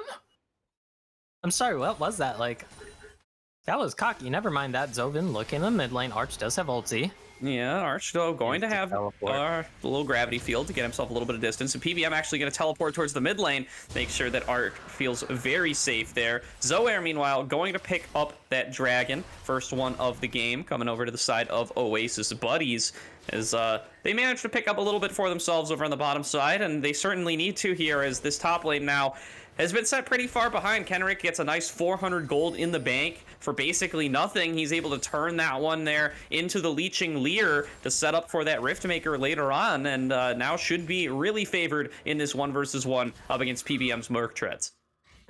And the Riftmaker changes are actually something to note in this matchup here. Now that can proc off the enemy doing damage to you, because previously in this matchup, Gordo, that Shen lands taunt on you and you have the Riftmaker, you're not stacking that up because you're auto-attacking into the Spirit's Refuge, so you're missing and not applying damage, which means you're not stacking up that Riftmaker, but since the Shen will be damaging you, you will have that fully stacked up Riftmaker, and that is a very, very big deal here for this Mordekaiser. Of course, still definitely vulnerable, so not going to be the be-all, end-all, but it is a step towards that be-all, end-all. And a very important step at that as well. Now is going to be Arch, still keeping up in CS, still has a little bit of a lead for himself, even though he has been ganked already. And now we've seen Zovin has ticked over to that level 6, does have access to the first Paranoia. You're going to be wanting to keep a close eye on how he is going to be able to use that, especially at level 1. That Nocturne ultimate has a massive cooldown, so a lot of Nocturne's success going to be determined based on how successful these first couple of Paranoias can be, and if he's able to get himself a lead with them or not.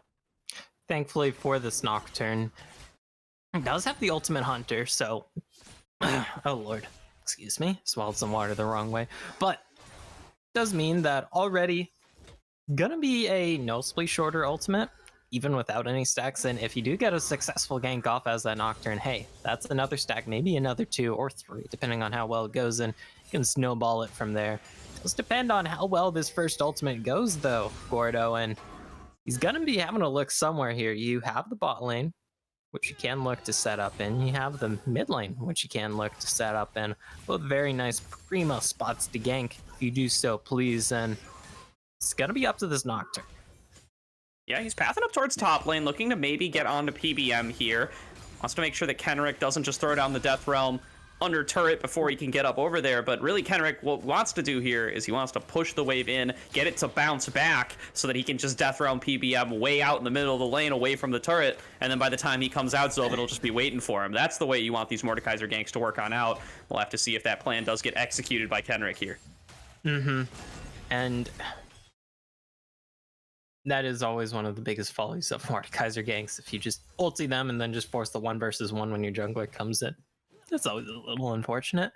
But Zovin looking to set up around this Rift Gillette here, grab an early one for his team. That would be an insanely deadly combo if you're able to get a great Paranoia gank off where you get a kill. Then you just drop the Rift Herald down to get even more bang for your buck, so to speak. Of course, it does require a gank to come off, and we haven't really seen one yet. So, who knows? Yeah, and Herald has fallen down here, so going to be in the pocket of Zovin. Want to keep an eye on how he's going to be able to execute. with that big purple crab he does have access to. His PBM is just really getting bullied in this top lane here. Obliterate after obliterate just coming in through from Kenrick here, bullying onto the poor little Shen, who now is going to have to take a recall as another wave going to get shoved on in there. Doesn't have the teleport, so is really just going to be blanked on a lot of this CS, or Zohair is going to come pick it up from the jungle position. But yeah, definitely PBM going to want to try to make something happen soon with this stand united, because he is not having a great time in the 1v1. Thankfully, the 1v1 should feel better now that he does have that Balmy Cinder, which helps a lot for that close range DPS once you do go in. Did rush the Merc Treads, which the tenacity part doesn't really help you. The 25 MR is a nice little boost, which helps a little, but not the biggest deal. However, though, with that Balmy Cinder affording you that extra health, affording you that extra damage, maybe it makes a difference here in some of these trades. Maybe it doesn't, since Kenrick is going to be backing on here and just... Okay, RJ has the Rift Maker here. Never mind that. Balmy Cinder probably can't really compete with a full Rift Maker.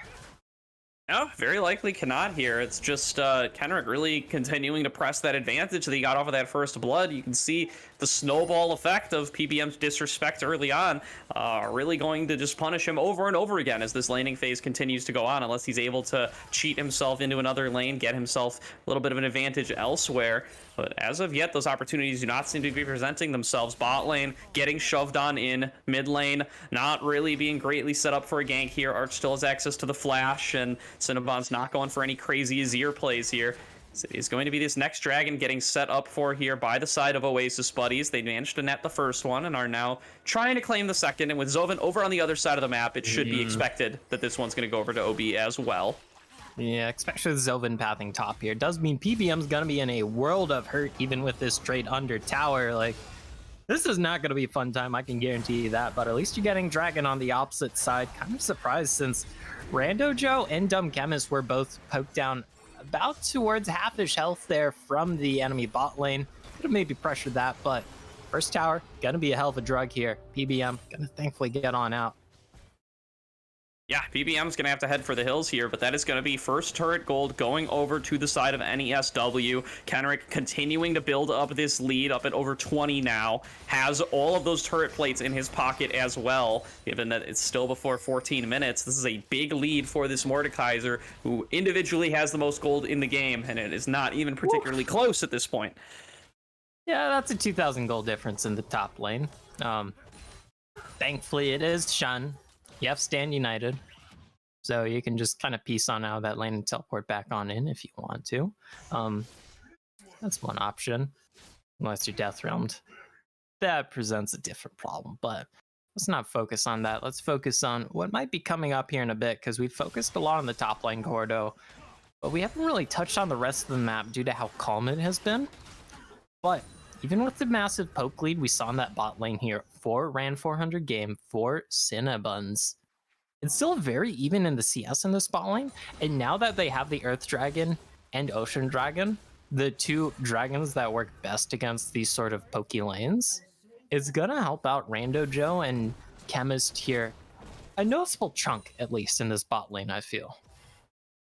Yeah, definitely should here. And also, let's take a peek over that mid lane here. Arch has developed himself a nice little, probably about 2 waves CS lead up against Cinnabons here. So continuing to win out in that mid lane matchup as he did in game 1. Not picking up the solo kill this time around, but come on, it's Control Mage versus Control Mage. Shouldn't really be expecting to be pulling out solo kills every single game here. That CS lead going to mean that he's having a victory here, though. He's got pretty much the same CS lead that Kenrick has, which, given that it's a more even matchup, should really be an impressive feat. Yeah, and I took a quick peek over at Arch. Has already been able to upgrade that E, which is very nice. The Death Ray, able to get that secondary explosion. With the Ludens as well, this Victor is going to be a wave clearing machine. Has plenty of mana to use. Let me take a quick check. Does there happen to be a mana flow? But there is a fully stacked mana flow band as well, so this Victor going to be set for the wave clear spam sort of game and be able to scale up even harder. That's going to be something you don't want to be dealing with here if you are on the side of NESW. Cool. You can see these pulls just keep coming in from Kenrick. Every time he's able to pretty much clear out the entire wave with just his E, and then the obliterates just do so much damage to the isolated side of PBM, even right through the magic resist he's built up. He's got Merc Treads, he's got a null magic mantle, and it just does not matter up against the big amount of damage, the big lead that Kenrick has built up for himself here. Especially since Mordekaiser, thanks to the conk, able to do lots of true damage, and then just also naturally has free magic penetration on that E, which is going to be helping out quite a bit against this tank Shen, who is going to be trying to stack MR to deal with this sort of matchup.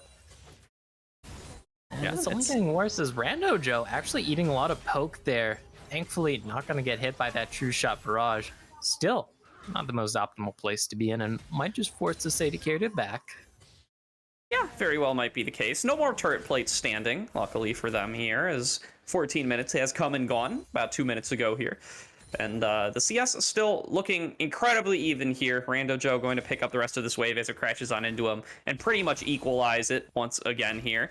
And that's a perfectly fine place for the side of Oasis to be here. They're looking to scale on up with this bot lane a little bit more here. They don't need to be able to win the 2 versus 2 necessarily. You just want to be able to set up for these later fights and have all the damage that they want to coming through from Zoair and Arch. But once again, look over into this top lane, see Kenrick going in for the aggressive trades. There's the paranoia. That's the first paranoia of the game coming right on through here, but it's going to be met immediately with an exhaust coming through from Dumb Chemist, but now Kenrick has teleported on in, and that is going to be as soon as the paranoia is over, an ulti coming on in through from the side of PBM, and now they're re-engaging here. Zoair going to be able to take down onto Zoair, but now Kenrick has managed to finish off the kill on the other side. Zoair, though, is finishing off every single member. He's gotten the double kill already, turns it into a triple kill. The Ram's Respite comes on through, and is going to keep him alive for just a couple more seconds, but he does end up falling at the end of the day. But now the turnaround coming in through from the side of Arch with the help of PBM. An ace in the bot lane gets picked up for the side of Oasis buddies. They once again in this series execute a team fight around Lamb's Respite, and they come up huge for it. And even with Cinnabons able to almost pull off the hero play there, the start of that fight was very crucial, Gordo, because we see Kenrick go in, but he ults Chemist, which is, you have this super fed, super far ahead Mordekaiser. You're ulting the enemy support. It doesn't even stop the enemy stand united from PBM. That channel will still go through even if you put that person in the death realm. So while your most fed member is taking down their support, the rest of your team's just getting absolutely ham blasted here. And that doesn't even count for the dragon that has just spawned. That's already going down.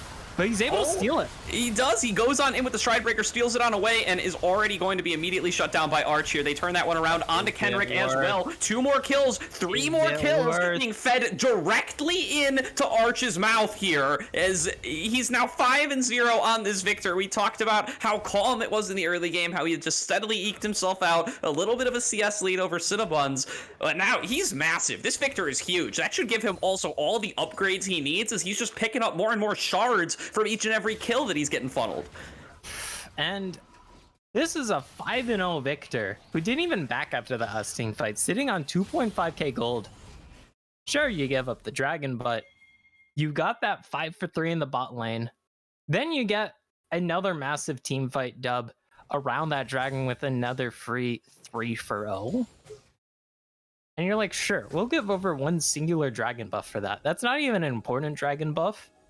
It's not like they're going to be on self lane. It's not like they got soul off of that. It's literally their first dragon of the game. It's just a singular infernal dragon. That was not worth whatsoever from NESW, Gordo, and they are going to be kicking themselves in the rear over that one, I feel. Yeah, NESW, they had built themselves up a 2k gold lead off of just superior map play and this top lane advantage. They had picked themselves up a whole bunch of plates. They had picked themselves up the first turret gold, and they were coming in very powerfully into that fight, and they just throw 8 kills directly into Oasis now, and it's been completely swung in the other direction. It's just it's a disaster for the side of NESW. Yeah. Thankfully for NESW, all the kills are focused on the mid-jungle duo, so you can still look to abuse this top lane. You can still look to potentially put this bot lane behind. That could be an avenue, as there's the paranoia. There we go, another paranoia coming on through here from the side of Chauvin, but it is just going to be a flash away from PBM to keep himself alive there. And that's something else that maybe you got to call attention to here. That last fight was the first paranoia of the game. Zoven was not able to abuse that that really powerful gank tool while the laning phase was still going on, and now is not really able to make the influence later on. As now Arch getting engaged on here by Cinnabons. He's just gonna walk it on out, but he's very careful not to take the aggro from the turret. And then the second he's out of range, he just snaps his fingers and Cinnabons is deleted. That is one way of putting it, because that is one hell of a wallop. That's not a good sign, because this Victor only scaling up harder and harder. Sure, the Azir scales, but you're 2 and 3, down nearly 40 CS against a 6-0 Victor, who will destroy literally everyone on the enemy team. Maybe Kenrick might be able to win out if he's able to get the death round before taking any damage, and then maybe work something in there. But that is going to be hard, as Zoven not even able to farm out in his own jungle. That is never a good sign as a jungler, and always one of the worst feelings, Gordo. This is a rock and hard place sort of situation. Yeah, and Arch is the rock here, and the hard place is everybody else on the side of Oasis. Arch representing such a massive threat here coming into these fights that he is gonna warp the entire game around himself at this point with how much of a lead he's built up here, and has been executing these team fights incredibly well. Once again, gotta keep an eye on these lambs for spites once we get into another team fight, as Oasis, they played great around it in that bottom lane to get themselves the lead again. And now there has to be some kind of answer coming in through from the side of NESW, and there wasn't last game. They have more tools to deal with it now. They can pull people out using Mordekaiser Ultimate and Mordekaiser E. They can push people out using Emperor's Divide, but it's going to really have to be some unique teamfight scenarios for that to be able to happen, because those are not the champions that you, or at least Azir is not the champion that you want diving right in the middle of everybody. Yeah, just a little bit. And even if you do dive in, you're getting fed Victor damage. That hurts just a little. We saw how it hurts in the top lane. We have less than 40 till the next dragon here, and this fight probably gonna be very crucial here for NESW. They're able to get some big shutdowns here. Wait, maybe they got Arch here. God, a little Arch head. just... Kenrick, what are you doing? All right, so Kenrick going aggressively onto Dumb Chemist. That is public enemy #1 for Kenrick this game. So he's just been dumping everything into this Braum over the course of the last couple of minutes. And Arch just did half of Ran 400 Games health with the Q auto attack. So that's a big issue as well. That was right through the shield as well, coming through from this Karma. Yeah. So then, look at you pick the lasers. Yeah, as of yet, apprehensive noises aside, not going to be any action as of yet here. So now the dragon has been aggroed here, is getting pulled over by Kenrick. NESW, they want to start stacking up on these dragons, but they got very concerned about this game getting started, as ignore that message there. That was a pause that occurred prior to Spectate taking place. So now Zohair is going to be able to pick that one up. Third game comes through. Oh, and actually do pay attention to that message that came on through, because it actually is going to be a pause. Yep, very unfortunate, DC. Still, once this gets sorted out, it's still very handily in the favor of the Oasis buddies. Even though you look at the gold lead and you're like, yeah, it's only 3K. Sure, that's noticeable, but it's not the biggest difference. It's still a comebackable difference. As you have some readies in chat here, so we should be starting up soon here. I would expect to, but yeah, there, as you said, not a crazy gold difference, and it is really almost entirely housed in Arch here. If you're able to shut him down, get that 700 gold into the pocket of whoever else is able to collect it, especially if it's on somebody like the Azir or the Ezreal, someone you really want to be funneling some of this gold into. It's a great pathway back in the game for NESW, but Arch has been playing these team fights incredibly well, as has everybody on OB, so really going to have to hope for that slip up to occur. Or to find a great engage, great flank angle, cause some chaos with the paranoia to be able to enable NESW to take those fights. Yeah, because if you give over Infernal Soul to this Oasis Buddies composition, you're gonna feel it. Like, all those members kind of hit like a truck with the Infernal Soul, especially with how squishy this NESW composition is. You won't really be able to tank anything. I mean, it's already kind of hard to tank anything, especially when it's coming from March, but that kind of highlights an issue. Certainly does here. 50 CS lead individually for Arch, by the way, as well, just to throw a little bit more salt in the wound for Cinnabons here, who only died to Arch once, by the way, or I guess twice now that he died in the top lane as well, but is really feeling the wrath of that entire team fight now every time he has to lane up against him. And look at Kendrick. Kendrick's just getting completely soloed out here by Arch. He's going to throw him into the death row, but is going to lose even on his home turf as Arch goes godlike there with the 1v1 kill up against Kendrick. Yeah, that's a bit of an oof, I guess. I don't know how It is an else oof. to describe it. Like, that's rough, buddy. Yeah, no, 1v1s against Arch no longer in the cards. You need somebody like Azir, somebody like Ezreal. Luckily, you have champions like that who can just hang out from far away and farm up against him. But stepping up to Arch and challenging him the way that Kendrick just did, definitely not going to end up going in your favor. He's king of these lands, and he's going to make sure you know it. And especially if you happen to be a Mordekaiser with 0 MR, you're gonna feel it. Yeah, just a little. The question is, though, we still have about 2 minutes 45 till potential soul.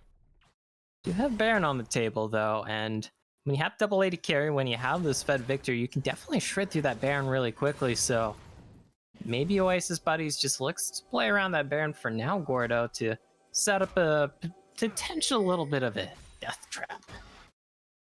Yeah, potential death trap would be a big deal here. So now Kendrick once again getting engaged on by Arch, not twice in a row, man, as he's forced to flash over that thick wall. Now getting chased down by Drunk Chemist, though, has managed to land that little shot here from his Q. He's looking to keep that chase going. Winter's Bite number 2 not going to end up hitting. And Kendrick is going to be able to go for the recall here, but oh boy, is he having a rough time here on that split push matchup up against Arch. Yeah. Zohair. Oh boy, as now there's going to be an engage coming through from Sinbuns. He is going to make sure that he can interrupt that Stand United coming through from PBM. So at least going to make sure that a Shen isn't about to pour it on in and keep the fight going. But no kill's going to end up coming through from either side. That is Stand United expended for the side of Oasis Buddies, but not much else.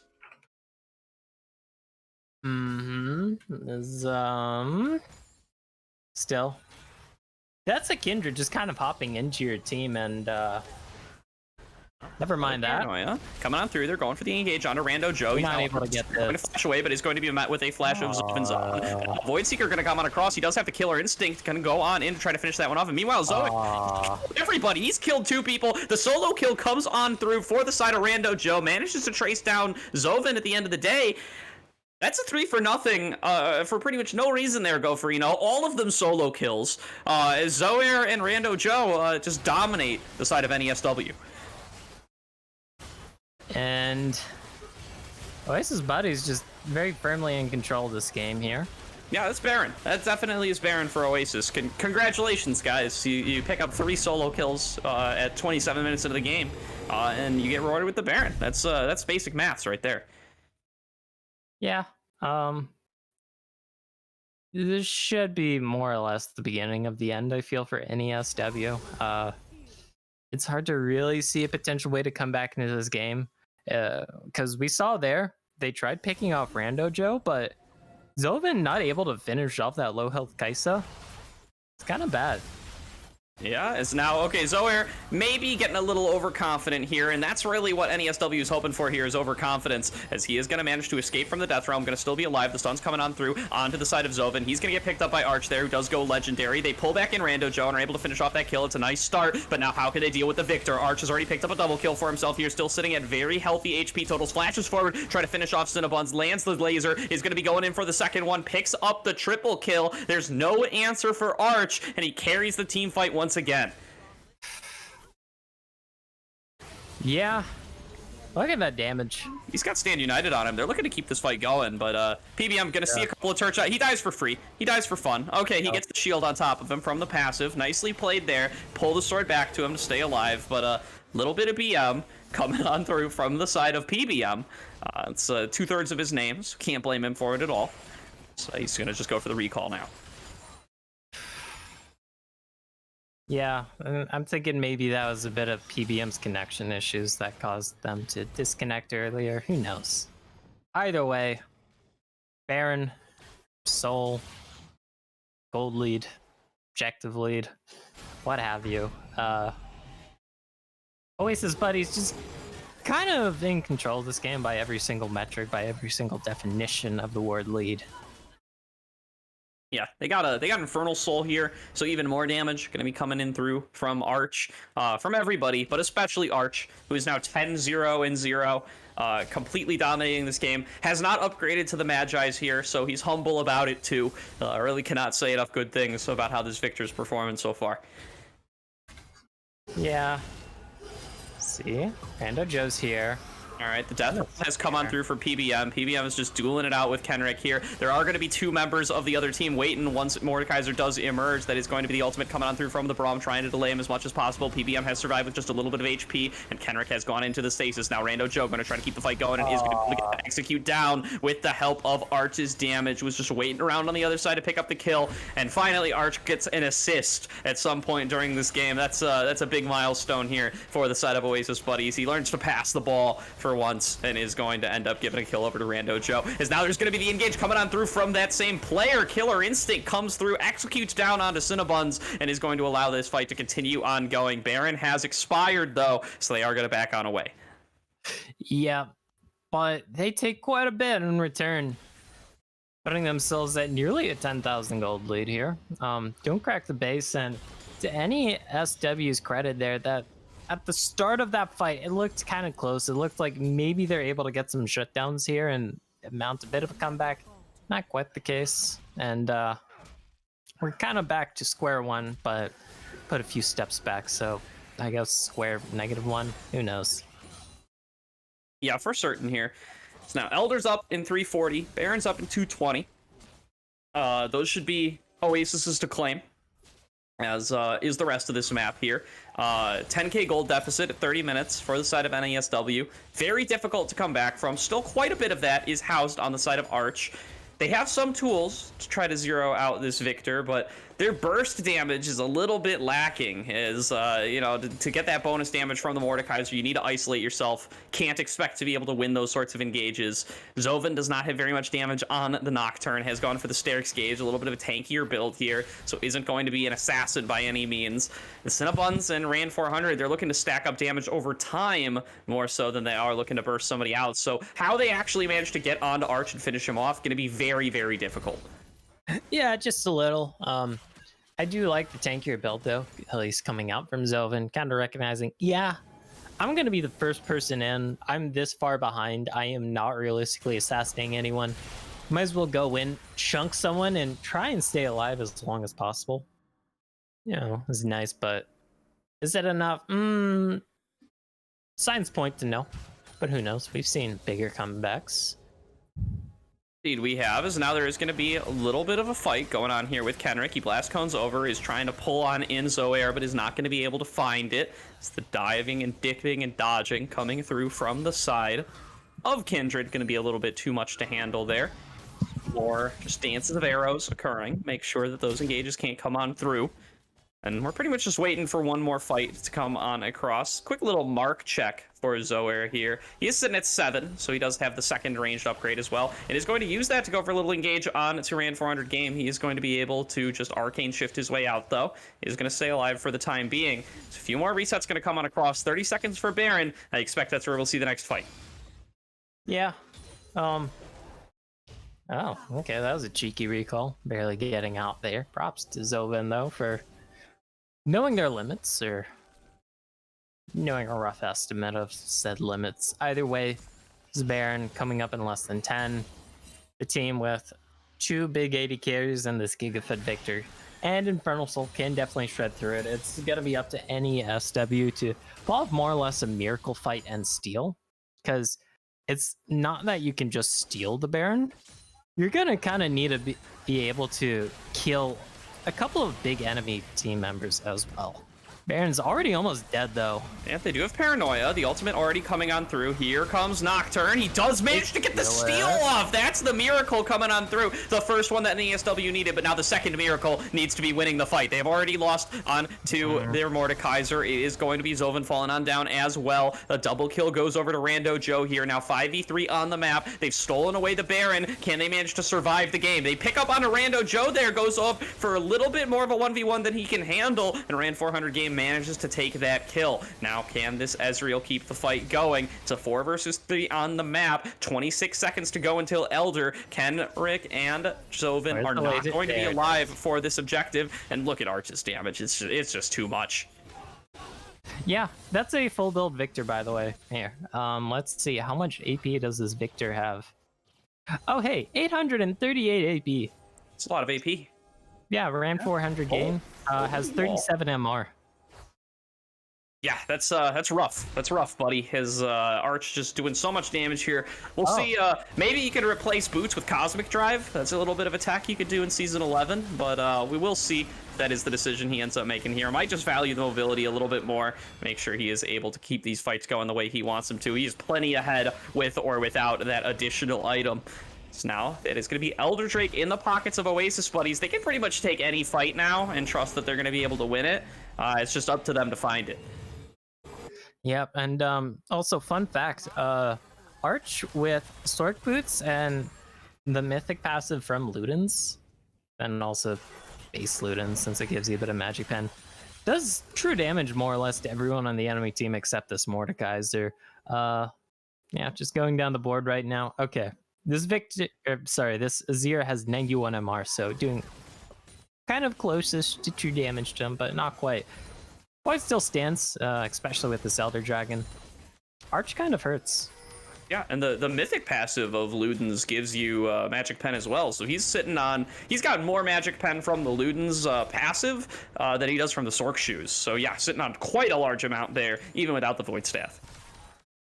Yeah, the Void Staff is just kind of overkill at this point. If you look at the enemy team's magic resist, of course, it is a good future sort of investment in case the enemy team takes it out long enough and they build up a bunch of MRs. Here. Okay, the ward from Chemist gonna keep this Kindred safe here. Still, this game on very high tension sort of point. Yeah, at this point I'm kind of waiting for Oasis to like pull the trigger here. They're at such a substantial lead. It can only become less substantial with time. Like, the side of NESW, they're going to start building up items. Arch can't get any stronger now because he's at the full build. So I really do want to see Oasis here just kind of pull the trigger and make the fight happen and end the game here. Should be happening here any second. You do still have the Elder. Surprised that we haven't really seen Oasis buddies try and force a fight harder here. Of course, they don't exactly have the best engaged tools. BBM can flash taunt on in. Chemist can flash Glacial Fissure on in, but that's kind of about it. Of course, Arch can And Zoven just gets one shot over the wall by Arch there, just throws on down the Chaos Storm along with the laser, and that's all it takes. And now with the Nocturne down, with the 4 versus 5, that's the only engage they need. Is Dumb Chemist going to flash on forward, going to go for the Glacial Fissure just to get the fight started, and they're going to finish off onto Kenrick there. And now 4 versus 3, sieging onto the Nexus here. The Elder Dragon giving them all the power they need as they are looking to close on out this game too, and Oasis buddies are going to take themselves to match point here with a quick couple of wins and a more dominant game 2 than they showed in game 1. Cinnabon's going in for more plays, but it's just not going to work out there. He falls on down. Oasis buddies up 2-0. Oof, and that is match point here. NESW not able to get a ton of footing whatsoever in this game outside of in that top lane, one could argue, but that wasn't enough, especially with Arch being able to free farm as this Victor, going completely deathless this game. In fact, 11-0-5 with 18k gold. That is a lot of damage. In fact, I bet if we look at the damage charts, there's going to be a very big amount coming up from this Victor, and there is a very big amount coming out from this Victor, so they're going to need a better way to deal with Arch, I feel, here from NESW, Gordo, that isn't just, yeah, we'll ban 1 or 2 of your champions, because They that's banned clearly 5 of his champions, though, Gofrito. This is he's just dominating in this series on a further deep pick than he had previously. Cannot say enough good things about this man's control mage performance so far this game. I think maybe you try to force him onto something like the Diana or the Tristana, at least show a little bit of a different look coming on through, because on these control mages, he's just been completely unmatched this series thus far. Yeah, and it's going to be a question we have to ask in this game number 3, but we are going to be turning it to break here real quick while we prep for this potential last game here, this game number 3, or potentially the first game of a comeback here for NESW in this Risen Finals.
Take a moment right here, feeling like it's out gear. Driving towards the sun with a rose and a gun. Feel the wind in my hair, going nowhere I swear. Like an outlaw on the run, dangerous but it's so fun. Running, running, no. Hold on, don't let go. Running, running, no. Keep running.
Told my boss that I'm done.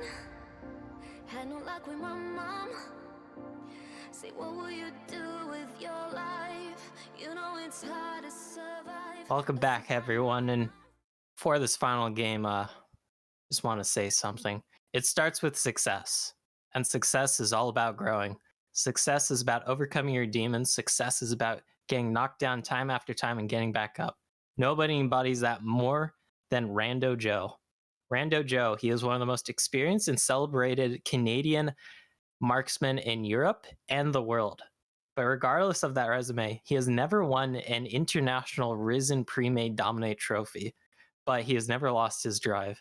And what's more is that even a couple of years ago, even making a Risen Champs final seemed out of reach until 2021. Everything was set up for perfection for Joe and for the rest of Oasis buddies. They reconquered Risen Premade after years and years of Travi domination, as Rando Joe stepped up as a true carry and they faced IG to win the finals of Risen Dominate. But as we all know, it was a tragedy. It was a quick exit. It was a shameful display, and worse, it felt like a lost opportunity that never may come again for Rando Joe, Oasis buddies, and the rest of Oasis. However, Risen Dominate Premade rose as the unbeatable beast we know them to be, and the Risen Dominate Premade would dominate the world championships 2 times in a row, in fact. But Reckless did not stop fighting. Sorry, Rando Joe did not stop fighting. And in fact, in 2019, he was able to put one of his biggest demons to bed. That's right, Focus and Travesty Esports. And now we're here, 2020, where expectations for Oasis buddies were at their lowest ahead of this best of 5 versus NESW, the first seed from Risen Dominate Premade. Risen Unstoppable Premade. I've been saying it wrong this whole time. But Risen Unstoppable Premade, NESW, has beaten Rando Joe and Oasis buddies down in these best of 5s time and time again. And Travesty, standing tall and poised to win his second Risen Premade Unstoppable. God, it's hard to get these names right. His second Risen Premade Unstoppable Championship. But so far, we haven't gotten the NESW domination. We haven't gotten the Travesty highlight reels, and we have gotten instead the Rando Joe and Arch Lane Kingdom. It all comes down to this next game. Demons can be slayed, expectations can be damned, and Rando Joe can cement himself as a player he always wanted to prove he was. Well, that was beautiful, Gopherino. Could not have said it better myself. Same. And thank you all for thank you for your contribution. As now we're getting into picks and bans here for Rando Joe's potentially last game here in Premade Unstoppable. So he is looking here to close on out this series. Oasis buddies sitting up at 2-0, but now for the first time this series going to have to live without their kindred. And now the victor has been banned away, despite the fact that it was like the last resort mid laner for Arch, given all the bans directed his way in the previous game. So now looking to pinch that control mage pool is NESW.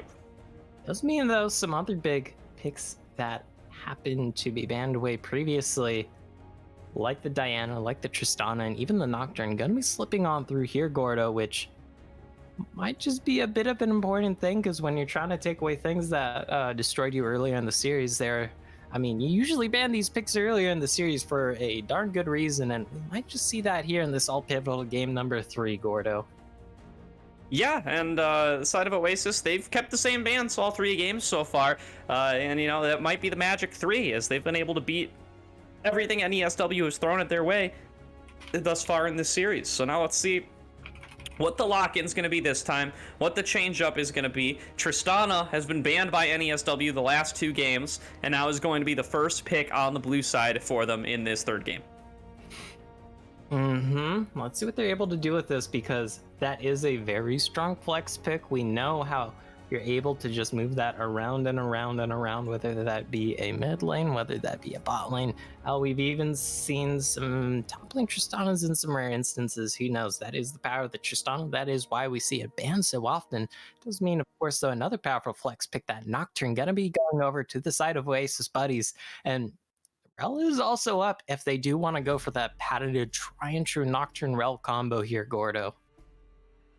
Yeah, absolutely. Here, the Nocturne was banned away by NESW in game number 1, picked away from them, or by them rather, in game number 2, and now is going to be paired on up with, it looks like this Shen in game number 3 is still a flex pick, could still potentially be going towards that mid lane, but we'll be assuming it's going to be a jungle thus far, unless we do see something otherwise. Now, NESW, they're hovering on this Mordekaiser again. They were able to get the solo first blood up against PBM's Shen in game numero dos.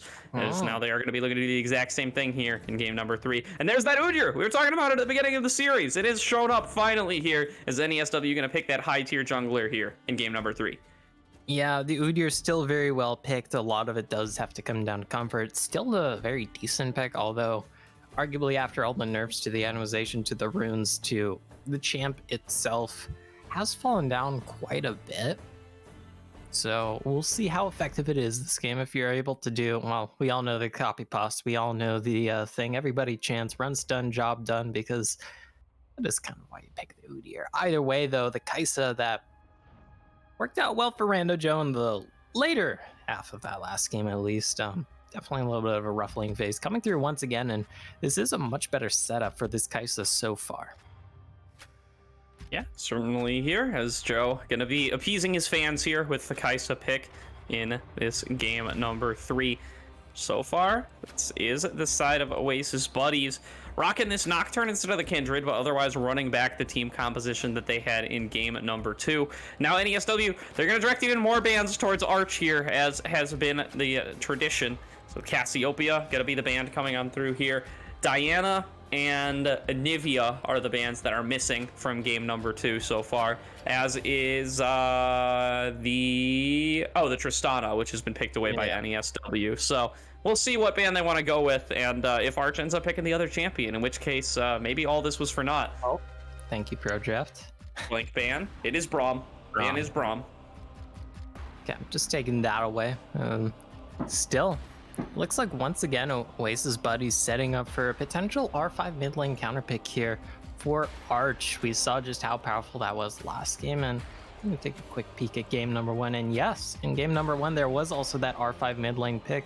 We've seen how well this mid laner for Oasis buddies can carry, and just putting Arch once again in that power point gonna be so nice here for this mid laner. Yeah, and now the Galio going to be locked on in here, probably going to be the support duo down there with the Kai'Sa, although it could be mid lane as well. Definitely is something that's in the cards. A lot of global power coming through from the side of Oasis buddies thus far here. They got the Shen, the Nocturne, and now the Galio to join up with them. Gonna expect to see a lot of 5-man bot lanes in this game coming through from the side of Oasis. Now, how can they draft to defend that here? If it's Tristana mid lane, they could pick both of their duos here, and that is what they're gonna do. They're gonna take the Ashe, and now they have their choice of the litter for supports here on what they want to pair up with it. The Braum has been banned away. The Karma, the Seraphine, the Lulu have all joined it. But now, as far as engaged supports, they could take whatever they want here. Probably something that goes up well against the Galio would be presumably what you want to choose. But we'll see what their choice ends up being. Time is ticking down, and it is going to be at that Nautilus, a very high CC bot lane can definitely lock down this Kai'Sa and put this Kai'Sa 6 feet under. This Kai'Sa, though, is going to be paired up with that Galio. The Nautilus hooking in and getting taunted on up by that Galio can be maybe a little bit of a detriment. It isn't as hard of a time as the Nautilus into Leona when you go in, because Leona's just like, all right, no you, as long as the classic tank versus tank dealio in the bot lane. But all eyes are focused here on what Arch wants to pick in the mid lane here, Gordo. Technically that Galio can go mid, and it's gonna be the Yone. Okay, we're going off the typical mid laners here that we have seen all series long. This is gonna be the big boy carry here in the mid lane, the Yone. I'm excited for this, given how Arch has performed so far this series. He's been feeling himself these last couple of games. He's been performing excellently on the Orianna and the Victor, and now this time going to be busted out that Yone up against this Tristana matchup. Certainly has to be careful in the early levels about getting bullied by that explosive shot, about getting all in by that Hail of Blades setup that we can assume Cinnabons is going for. But if Yone is able to scale on up, should absolutely be a force coming into the later game. Should be able to go in for these long-range engages. Should be a great setup, along with Nocturne, Shen, and Galio here to just be forcing out these fights over and over again. Yep. Of course, though, when you have Shen Galio as your non-DPS and then your DPS is Nocturne Kaisa Yone, I'm going to be looking for the Ninja Tabai, this plated seal caps. I still prefer Tabai because I got to say I'm the rabbi of Tabai. Either way, though, those are going to be some big purchases this game. I expect some Bramble Vests. I expect, hell, maybe even some Warden's Mails here, because armor stacking here for NESW might just be a very big issue here for Oasis to deal with if they happen to fall behind and are unable to deal with these tanks. Certainly might be here. Could maybe even consider something a little cute like the AP Kaisa coming through from the side of Oasis buddies if they do want to try to mitigate that harm. But also, you know, the Mordekaiser likely going to be going for a damage build. Tristana and Ashe doing the same. It's really only the Udyr that they have to be concerned with in regards to all this massive armor stacking, and the Nautilus, of course, but he doesn't get enough income for that to really matter too much here.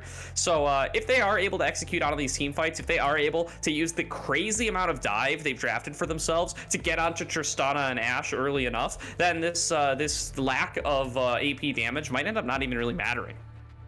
It definitely can't, of course, though. I mean, it's not like plated steel caps cost too much. I mean, Mordekaiser's kind of infamous for how well he can just do building. Hey, I'm going to go for the bladed steel caps into Bramble Vest and then go for my mythic. Because Bramble Vest is an insanely strong item. There is a damn good reason why it is getting nerfed to your Gordo. I'm messing up her streamer and caster here. Her streamer and, well, one of our streamers. Well, shout out to Gala on production, not to be confused with the RNG Gala that we've all been seeing on stream the last couple of weeks. As he's absolutely begged us to stop confusing him with the RNG player there. Now we are going to be finishing off this draft and getting ready to see if NESW are going to be able to pull it out here in this game number 3. They've got to win 3 in a row now if they want to be able to claim this unstoppable final for themselves. Their backs are up against the wall at 0-2 in this series. And meanwhile, Oasis, they can just run it on in here. They've got another draft here looking like most of what they've gone for these last couple of games. Their team fighting has been immaculate. In the last couple of games, it's been around primarily the Lambs or Spite, which they're not going to have access to this time around. But short that tool, they've got a lot of dive here, a lot of global pressure, a lot of ability to get onto the double 80 carry setup of NESW. So just going to be looking to play standard and close it on out here on the side of Oasis. For sure, and they have done an impeccable job when it comes to the team fights. We have seen that very well full on and frontal display in these past 2 games, but like you said, it is time for a break here as we prep for this potentially final game of the night, but still, no matter what, a very pivotal game in this series.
Take a moment right here, feeling like it's out gear.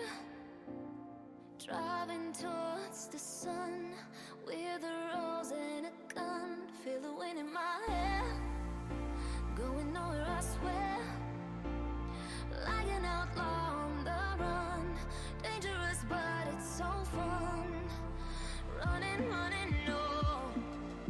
Hold on, don't let go. Running, running, no. Keep running.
Told my boss that I'm done.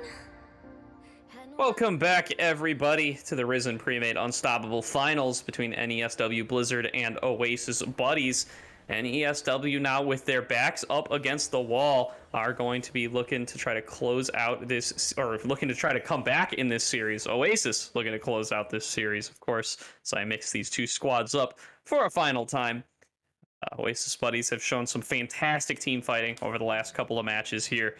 Now are going to be looking to just do exactly that here again with this really powerful dive global comp they drafted for themselves. That's one way of saying it is a global dive comp. Another way of saying it is they're gonna find someone on the enemy team and absolutely just take them to Kingdom Come. To put in very stream friendly terms, there are much more terms you can use that are slightly not stream friendly. I will let the viewers at home kind of decide on what sorts of terms they would want to use to describe it. But either way, when you have a Shen, when you have a Nocturne, when you have a Yone, when you have a Galio, when you have a Kaisa, all just jumping on one person, and for a bad time. Definitely are here, and they're really going to be looking to just get onto this double 80 carry comp that NESW have drafted for themselves here. It's should be the very straightforward targets here for the side of Oasis to dive in onto, as it's just really clear where the damage is going to be coming from, barring, Kenrick getting insanely fed or anything like that. So now we're going to see, it's a run back of the top lane matchup from last game here. Just want to see how PBM and Kenrick are going to be able to execute up against each other. PBM was able to have some success in the early laning phase, and then just got a little bit over aggressive to be taken down for solo first blood by Kenrick. Curious to see how that's going to work out this time. Is that's going to be a big hook coming through in the bot lane from Cinnabons, as they're looking to go aggressively on a Rando Joe here fast and early, but they are going to not be able to pick up the kill at the end of the day. Rando Joe manages to keep himself alive here, keep that success going you talked about earlier, Go Farino. So now they are going to back on away from each other, but a nice early trade comes through for the side of NESW. It's the kind of start you want in your bot lane. Yep. I'm just still trying to wrap my head around that Nautilus hook, because it looked like Rando Joe ran towards the wall and then got hooked in. Maybe a Spectre. Weird. Oh, Nautilus Dredge line is a very forgiving ability, a very wonky ability, but it usually doesn't throw people back for pulling them in. Either way, like you said, yeah, nice for Joe. It isn't going to be that hard poke lane he's into this time around. You do have to worry out for some poke, but also those dredge lines, as I like this body blocking from Chemist, can be a bit of a hard time, though. How much damage he was just taking there. Yeah, certainly is. Now PBM once again getting himself a nice early advantage in this lane, as Shen is very prone to be able to do. Waiting for Mordekaiser to really pick up some of those early items before he's going to be able to be super successful here in this 1v1. And now taking an eye at the mid lane as well, Arch got a lot of expectations on him now after how these last couple of games have gone. He's been outplaying Cinnabons throughout most of this series thus far. See if he's going to be able to keep that streak going, especially up against this early aggressive matchup in the Tristana. So far, he's down a couple of CS, but is otherwise keeping himself fairly healthy. And Arch, thankfully, because a lot of the times the Tristana is facing those control mages in the mid lane who are not the best when you jump onto them. They don't have the best tools when you're right in their face. They tend to have very low base armor values.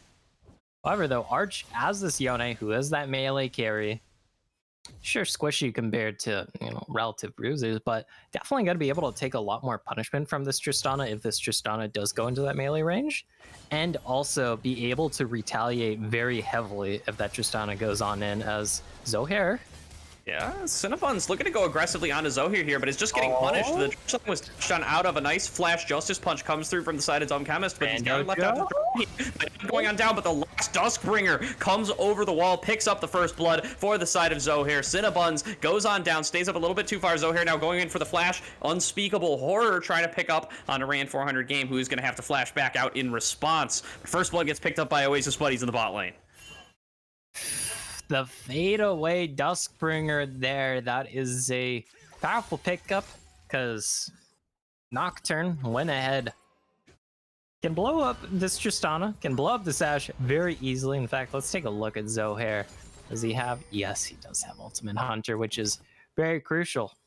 Already down to 115-second cooldown from what is supposed to normally be, I don't know, longer. Never mind that, though, because more Nocturne ultis means more ganks, means more picks, means more killing the enemy carries. Yeah, certainly here. And Zohair's had this champion banned away from him and picked away from him this whole series thus far. So now getting to bust out the Nocturne and managing a successful gank pre-level 6. Huge deal for that Shadow Boy in the jungle here. So very nice start for Zohair here. Let's see if he's able to farm on up to that level 6 as undeterred as possible and bring the pressure later on, because Zoven has stolen away a bunch of his jungle here, has a substantial CS lead over the Nocturne, a level lead over the Nocturne as well. Such is the cost of going in for those early ganks. Want to see how Zoven's able to leverage that advantage for himself here. That is one of the reasons why Udyr is still picked despite all the nerfs here, because you're still able to completely just plow through jungles like you're a lawnmower, more or less, and able to punish that kill there in the bot lane.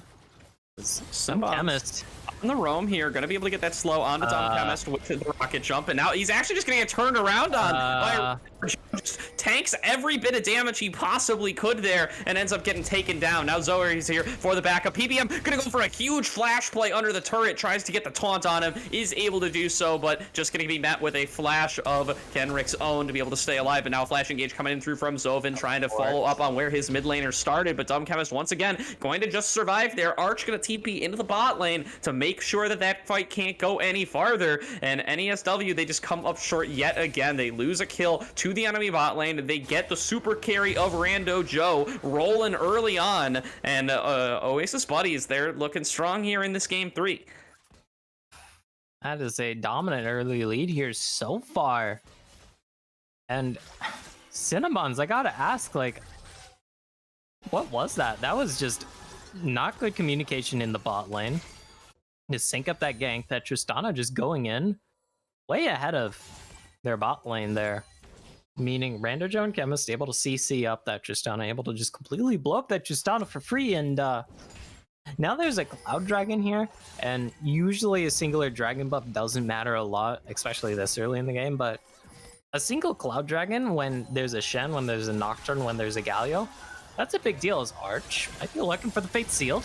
Yeah, goes for the Fate Sealed, isn't able to land it onto Tristana. Now that explosive shot is on top of him. One more turret shot. Arch bites off a little bit more than he can chew there, with the Soul Unbound, and does end up falling down for the solo kill to Cinnabons, giving a little bit of respite to that Tristana after that poor bot lane play. And Tristana will very happily take that and very happily keep scaling up. Tristana loves gold. Tristana loves levels. And that helps give over both of them. Arch maybe misjudging the range on that Fate Seal just a little bit and flying under that tower. That explosive shot on them.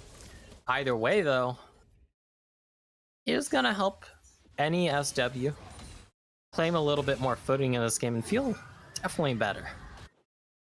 Yeah, absolutely. Here is now Arch, not going to be deterred, though. Going to still be going aggressively in that mid lane. Has a nice little CS lead for himself there in the melee versus ranged matchup, so let's be feeling pretty good about that one. It's now in this bottom lane. Rando Joe and Dumb Chemist have managed to build themselves up a little bit of a lead.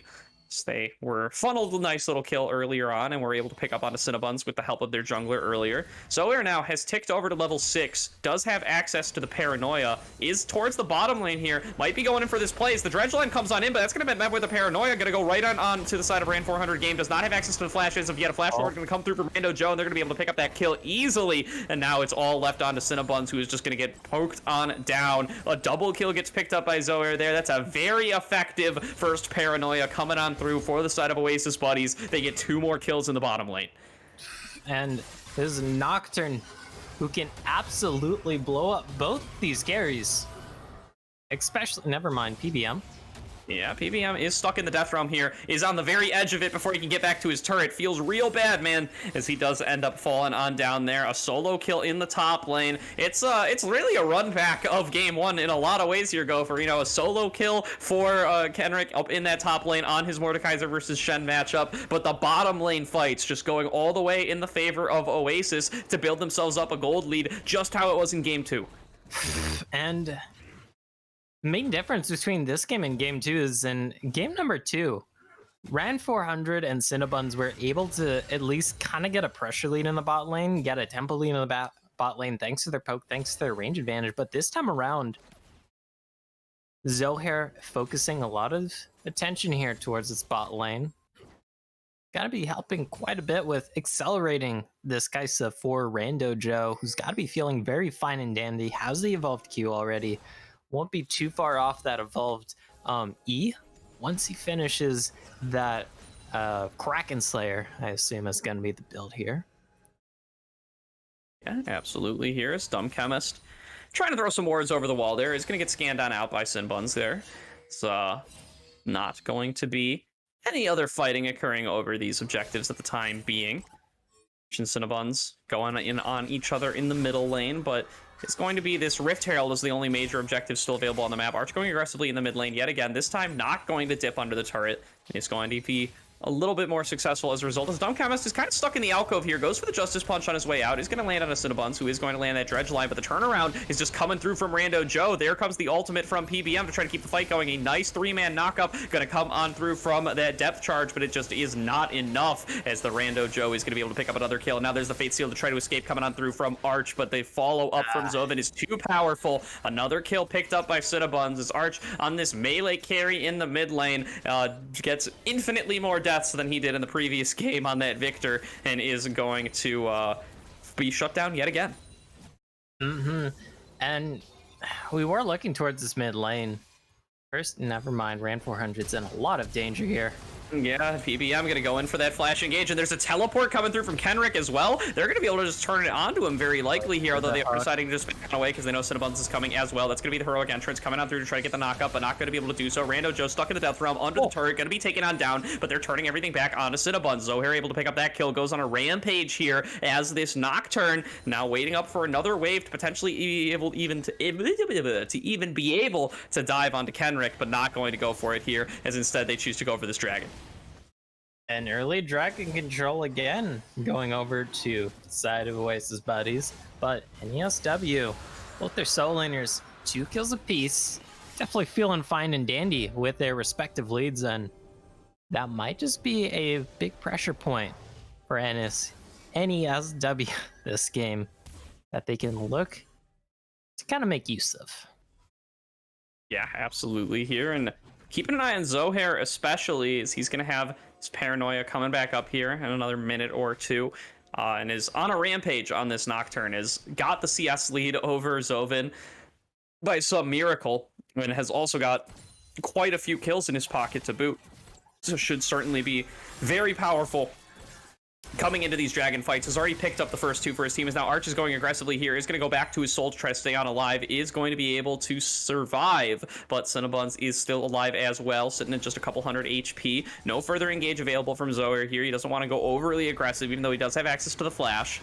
It's going to be the Rift Herald popped in that middle lane to try to pick up some plates, though. Yeah, those mid lane plates gonna be helpful, but all of that money just going over to Zilvin as a Udyr who definitely can become a menace in terms of the tankiness department. Already has the plated steel caps, already working towards what I assume is going to be the turbo chem tank, but we don't know quite yet technically. Either way, the armor's coming in, the health is coming in for the Udyr, and Udyr are gonna be liking every bit of extra gold and armor he can get. Yeah, absolutely. Here is Arch. Still pushing up in that mid lane. Still just going in for those trades. But now we got an engage in the bottom lane. Cinnabon's going to be going on to Dumb Chemist as the Enchanted Crystal Arrow going to come on across as well. Rando Joe trying to trade back as much damage as possible, but isn't really able to contest the amount of damage from that ECE stun. Sylvan is hanging on around in the river, but not really going to be able to set anything up here. He's not in a position to dive. He's trying to set up that positioning now as he comes on around. They see him clearing out that ward, so they're going to just pink their try here and make sure that they know if an Udyr is coming to show up and pay them a visit under the turret. Voidseeker going to interrupt the recall. Nicely played by Rando Joe there. Make sure that the other jungler cannot go for a recall. PBM's DC'd again. That's let's take a little bit of a breather here. Yeah, it was I think we're gonna have to cut to a quick break here while we wait on this to settle on out. Shouldn't be too long though. Yeah, just going to. Okay, we'll send a break then, and we will be right back.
And we're back, everybody, with the pre-made Unstoppable Finals. Finished up that little pause there, made sure everybody was resynced over on the production side.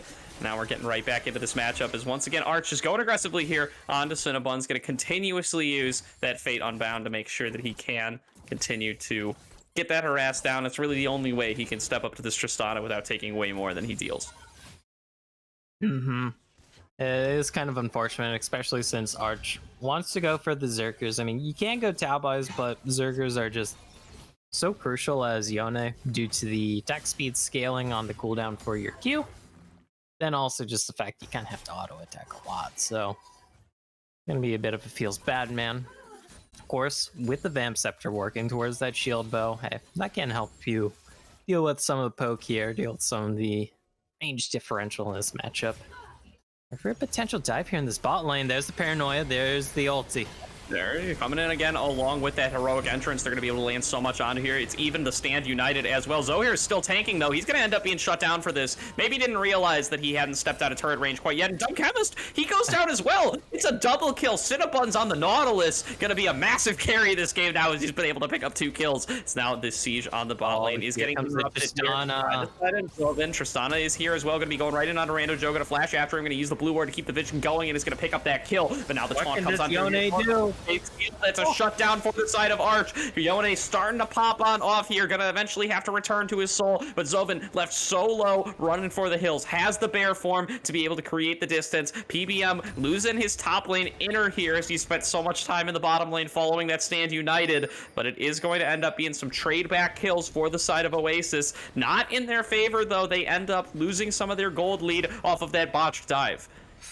Yeah, they're able to at least kind of salvage it in the end there and come out ahead in terms of kills, but how much they lost in the top side, like, we might see a Flame Horizon here in the top lane CS department, but then Cinnabon's able to get another kill in the bot lane.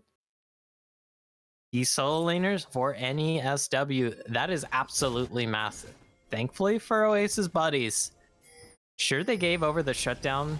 Never mind, another paranoia already? Another paranoia right on top of the side of Ran 400 game this time. That Ash going to be shut down right away, fall with a flash away from by Zohair to try to stay alive. The Death Realm has been thrown on down. That Nocturne is likely not long for this world as PBM is now getting engaged on, but Arch has shown on up to show up with his damage. Ran Joe, Killer Instincts right in the middle of everybody. Getting all the damage on top of Cinnabons. They're going to pick him up with a kill. Double kill gets picked up for the side of Arch here. Zohair even was able to escape the Death Realm out of Kenrick's clutches and is returned to the river to pick up this dragon. It all comes up Oasis buddies. I'm sorry, Risen admins, for using excessive language on stream, but how the frick did Zohair survive that one? He was taken solo, put in the Death Realm by this massively ahead and fed Mordekaiser, and somehow still gets out. That is a crime and a half. Either way, though, soul point now with this Infernal Soul as well. For Oasis buddies, they are going to be feeling fine and dandy. And Infernal Soul kind of helps you get past a bit of that trouble with that armor stacking on the enemy team. Yeah, certainly does here. 3 dragons, 2-0 for the side of Oasis buddies. They are still winning on out here. They're not as dominant as they were in game number 2, but it's looking a lot more like game number 1. They've managed to stack up these objectives for themselves. They got a moderate gold lead. They might end up losing out on this Rift Herald, but they're willing to give over small fish like that when it means that they are going to be able to be successful later on. The real question is, though, like, are they going to be able to push this hard enough? Because even with the tempo lead they have, even with some of these massive kills they have on their team here, gold-wise, it's still a very even game. The enemy team picked up the second Rift Herald after they grabbed the first one, so they can look to potentially crack another tower here to even up this gold lead even more. So maybe this is going much better for any NESW than we thought, Gordo, or at least than the vibe feels like it's going. Yeah, absolutely. They're in an infinitely better spot than they were in last game. Arch is not nearly as fed. No individual is nearly as fed. The most fed individual is Zohair, but Zohair is just Nocturne. You know, he's not going to one-shot your team or anything. He's just going to be a beefy boy. He's going to be going in for dives. He's going to be stronger with dives like this. He might kill off your Tristana, as he just did, but you're at least going to be able to chase him down with Zovin, unless, of course, United and Heroic Entrance come through simultaneously, and you have to... But he's engaged on in the mid lane. He's going to flash on away, but he's got the exhaust on top of him. They're chasing him on down with these Ash Frost shots. They are going to pick that kill up. Now Zovin has found Dumb Chemist here over on the blue side jungle, but Justice Punch going to give him enough distance to get on out of there. It's a cross map 1-for-1. Each team loses an 80 carry here, but this top outer turret getting hammered down by Arch here is going to be picked up. Man, that's got to feel so bad for poor old Joe there. Of course, look in the bot lane. So Never mind that. Arch is in a bit of danger. Yeah, but there's 2 members of each team coming on through here. Nice flash engage. Come on through from the Dumb Chemist. A 2-man taunt is landed here. Zohair going to shut down on a Ran 400 game. And now who can take the rest of the fight? Arch and Zovin in a 1-versus-1 here. Going to get that shield from his mythic item, but now needs to back out away. Pulled back in by Mordekaiser and shut down with the Obliterate. It is once again a 1-for-1. Arch gets shut down here, but Ran 400 game did fall down as well. So now the fight might not be over here as Kenrick going to potentially find onto Dumb Chemist here. Rando Joe in the wings to back up his support. They're going to back away from each other, but actually, no. It's another paranoia. They're just going to keep these fights going over and over again. This time, they're going in onto Kendrick. The Death Realm has been thrown down on Rando Joe, but the isolated fight with Mordekaiser, Killer Instincts right over him, finishes him off with the Acathian Rain, and another kill is picked up for the side of Oasis, and now this fight is continuing to go on here. Rando Joe has to get a little bit. It's a nice 3-man taunt. They're continuing to take the fight here. Zoair managed to trade one back. They might even be able to kill onto Cinnabons here. Dumb Chemist going to fall on down. Cinnabons gets the double kill here, along with his equally named support. PBM splitting in the bottom lane. These fights never end, Gopherino, and they just keep coming up even. Yeah, please give us a chance to like take a second and analyze what the hell just happened there. A lot does happen across the map. NESW though gonna be feeling the fortunes of that trade though, since they're able to get some key shutdowns once again. They're able to keep it more or less even in kills. They aren't really giving up anything in return. Arch will pick up this mid lane turret, which is something, but there's now 5 kills for this Tristana. Working towards that second item, you already have this Mordekaiser on 2.5 items. Those are some big power points here, and look at Zovin's inventory. We're talking about the armor stacking, Gordo, and it's definitely coming in. Yeah, definitely is here, as Udyr in particular are going to be approaching close to unkillable levels here before very long. But they are going to be setting up for this dragon nonetheless. 20 seconds to go. Oasis buddies are on soul point, so there is a lot of onus on the side of NESW to respond to this. Throw down the Herald in the mid lane, and they're going to get this pick onto Arch. He's just up way too far. He's going to get picked on off and taken on down before he can even do anything, and now Dumb Chemist has thrown himself into the front with the heroic entrance. He dies as well, and this dragon is lost. It's a 5 versus 3 on the map here. NESW clap back, and they should be able to pick this one up. Arch trying a little too hard to bait there, I feel. We didn't see the Stain Eye, we didn't see the Paranoia, never mind that. Kendrick? Yeah, PBM and Kendrick just duking it out a little bit here. Rando Joe gonna get pulled in the middle of everybody. He's gonna get thrown into the Death Realm. He's gonna get obliterated. A big win for Kendrick here in the 1v2. Might even be able to take more here up against PBM. Has all those stolen stats from Rando Joe, who doesn't even get to use the Killer Instinct, by the way. Just absolute demolition from this Mordekaiser.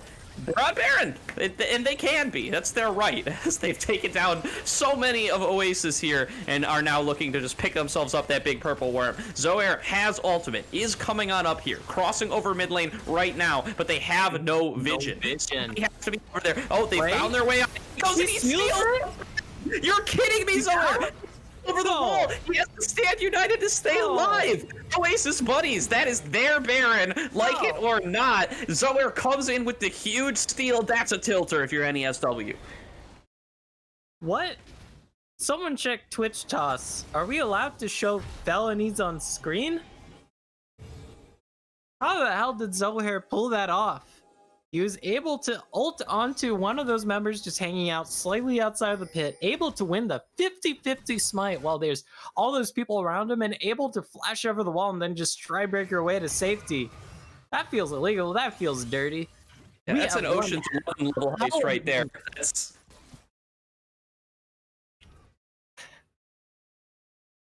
No other words for it. Crazy, crazy steal coming through from the side of Zoair. Man, okay. That was a sequence of events. Still, props to NESW.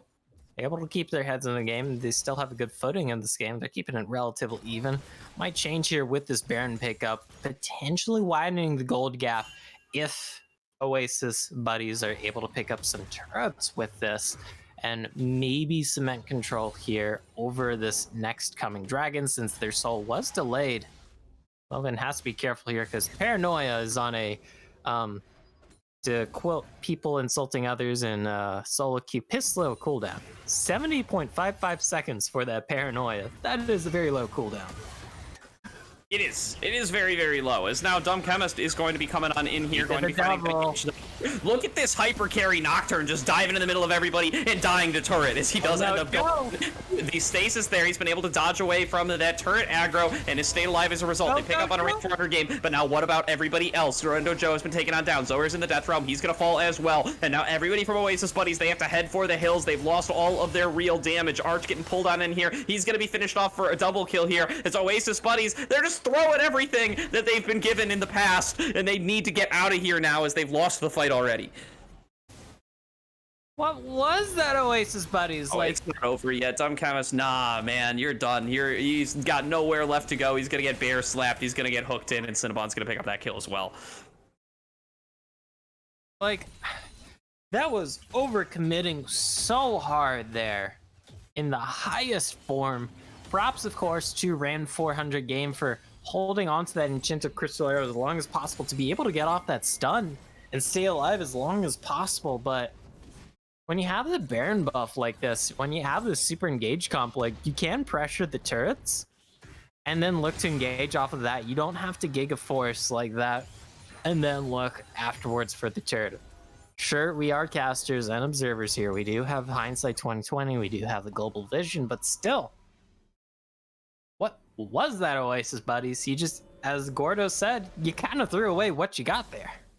Yeah, absolutely. So no more Baron buffs on the table. There wouldn't be at this point anyway, but all the gold you may have gained as well, likely just tossed right back into NESW's pockets there as they end up getting effectively aced. There's a minute to go on this next dragon. They are still at soul point. If they don't lose 2 members before it even spawns again, we can expect Oasis buddies should be able to at least try to set up a fight around this dragon. And if Zoe is able to use those smiting abilities again, might even be able to secure themselves the Infernal Soul. You have to keep in mind, though, there's this massively fed Mordekaiser who has been demolishing everyone. So here's gonna find this Nautilus in a bush. There's the Aftershock. There's the taunt. All right, might be a little bit of an overforce here onto this Nautilus. It's gonna come on across, but Rando Joe's already been chunked out before the fight can even get started. And this is not the fight Oasis we're looking for, but they do manage to dive through and get onto Cinnabuns here. The Mordekaiser through from the side of Zoe. He's just taking the fight front to back. And Mordekaiser's nowhere to be seen here. Arch is carrying the fight. 4 versus 4 here. Zolvin gonna get taken his way. PBM has just delayed Kenrick the entire fight, and Oasis buddies are able to take the entire fight off of an engage onto Cinnabuns there. Kenrick never able to join the fight, and this means they're going to be able to claim the Dragon Soul. Oh, and even though it looked a little bit sus there at the beginning, hashtag Amogus memes, but even with Rando Joe dying, the fact there wasn't that Giga-fed Mordekaiser in the mix, the fact that everybody else you're able to kind of deal with, sure, there's that Giga tanky Udyr, but you're able to pop the Ashe, you're able to pop the Tristana. Then after that, there's no threat here for these carries. And Kenrick just not able to respond there, did not have the teleport, or if he did, that was canceled. Now with this Infernal Soul, this is a lot of damage here. And they are going to be feeling it on the side of NESW, Gordo. Yeah, and now PBM is the imposter among us in that last fight there, as he's just able to distract Kenrick for the entire fight. And Oasis, they just win it 4 versus 4 because so many resources are funneled onto Kenrick's Mordekaiser here. Now they've got the Infernal Soul, they've got that permanent damage buff. That's going to be huge for these next upcoming fights. Yeah, and especially, I feel if we do see someone trapped in the Death Realm, maybe that Infernal Soul proc will help turn the fight. Of course, we see how much damage those isolated Mordekaiser Qs do, so don't know how much it'll turn it as. Been engaged. Nothing too much coming of it, though. Just some traded cooldowns. Infernal proc with that Prey Seeker from Rando Joe's Kaisa. You never... Zovin. Oh, my eyes. Yeah, Dumb Chemist gonna Justice Punch right into the wall there. Zovin not going to end up cut out there. Is looking to try to engage onto Zoair, but has to back on away in response to that spell shield that Nocturne does produce.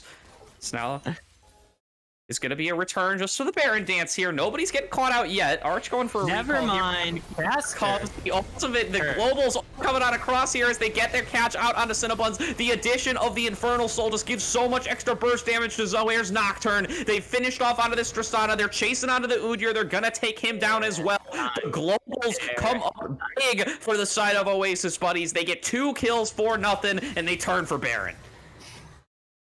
You can't have the Mordekaiser in every lane. That Tristana just making the mistake of pushing up a little bit too far.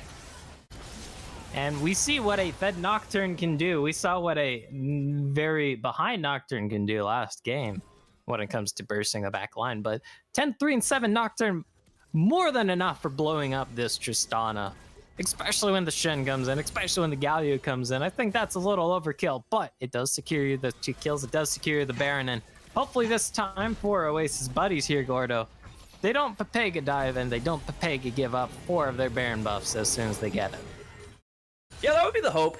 And I'll trust in their ability to do it for the time being, as they've done it a couple other times this series already. Maybe just getting a little bit carried away, as they can see an unstoppable pre-made title in their eyes. It's right in their grasp here. They just have to kind of close their fingers and hold on to it before this series is over. And as long as they're able to execute on this last game, as long as they're able to close it on out, which they are in a great position to do so with this Infernal Soul, with this second Baron buff, then it's going to be all theirs. And it's still a winnable game for the side of NESW. Gold lead within a 10% difference. Paranoia. Okay. Oh, Tristana just having a rough time here, trying to escape, is going to be able to do so, and now it is going to be Zoer getting a little bit collapsed on here. Arch is here for the backup, is going to just end up backing out away. A nice spell shield going to stop him from getting pulled on in, and there is the Shen ultimate on top as well. The ultimate has been thrown on down by Mordekaiser. The Death Realm is between Zoer and Mordekaiser, but the 4v4 is all coming up Oasis buddies. They finish off on a Zobin. The Death Realm has ended. The Guardian Angel has been popped from the side of Zoer, but that just finish off onto Mordekaiser. They're looking to keep the fight going. 2 kills for none picked up here, and Zohair with the Guardian Angel cannot be the target for the Death Realm, go for Eno, as then the fights end up like this. And it was so close until it wasn't. That is like the most Pepega way of saying it, but never mind that.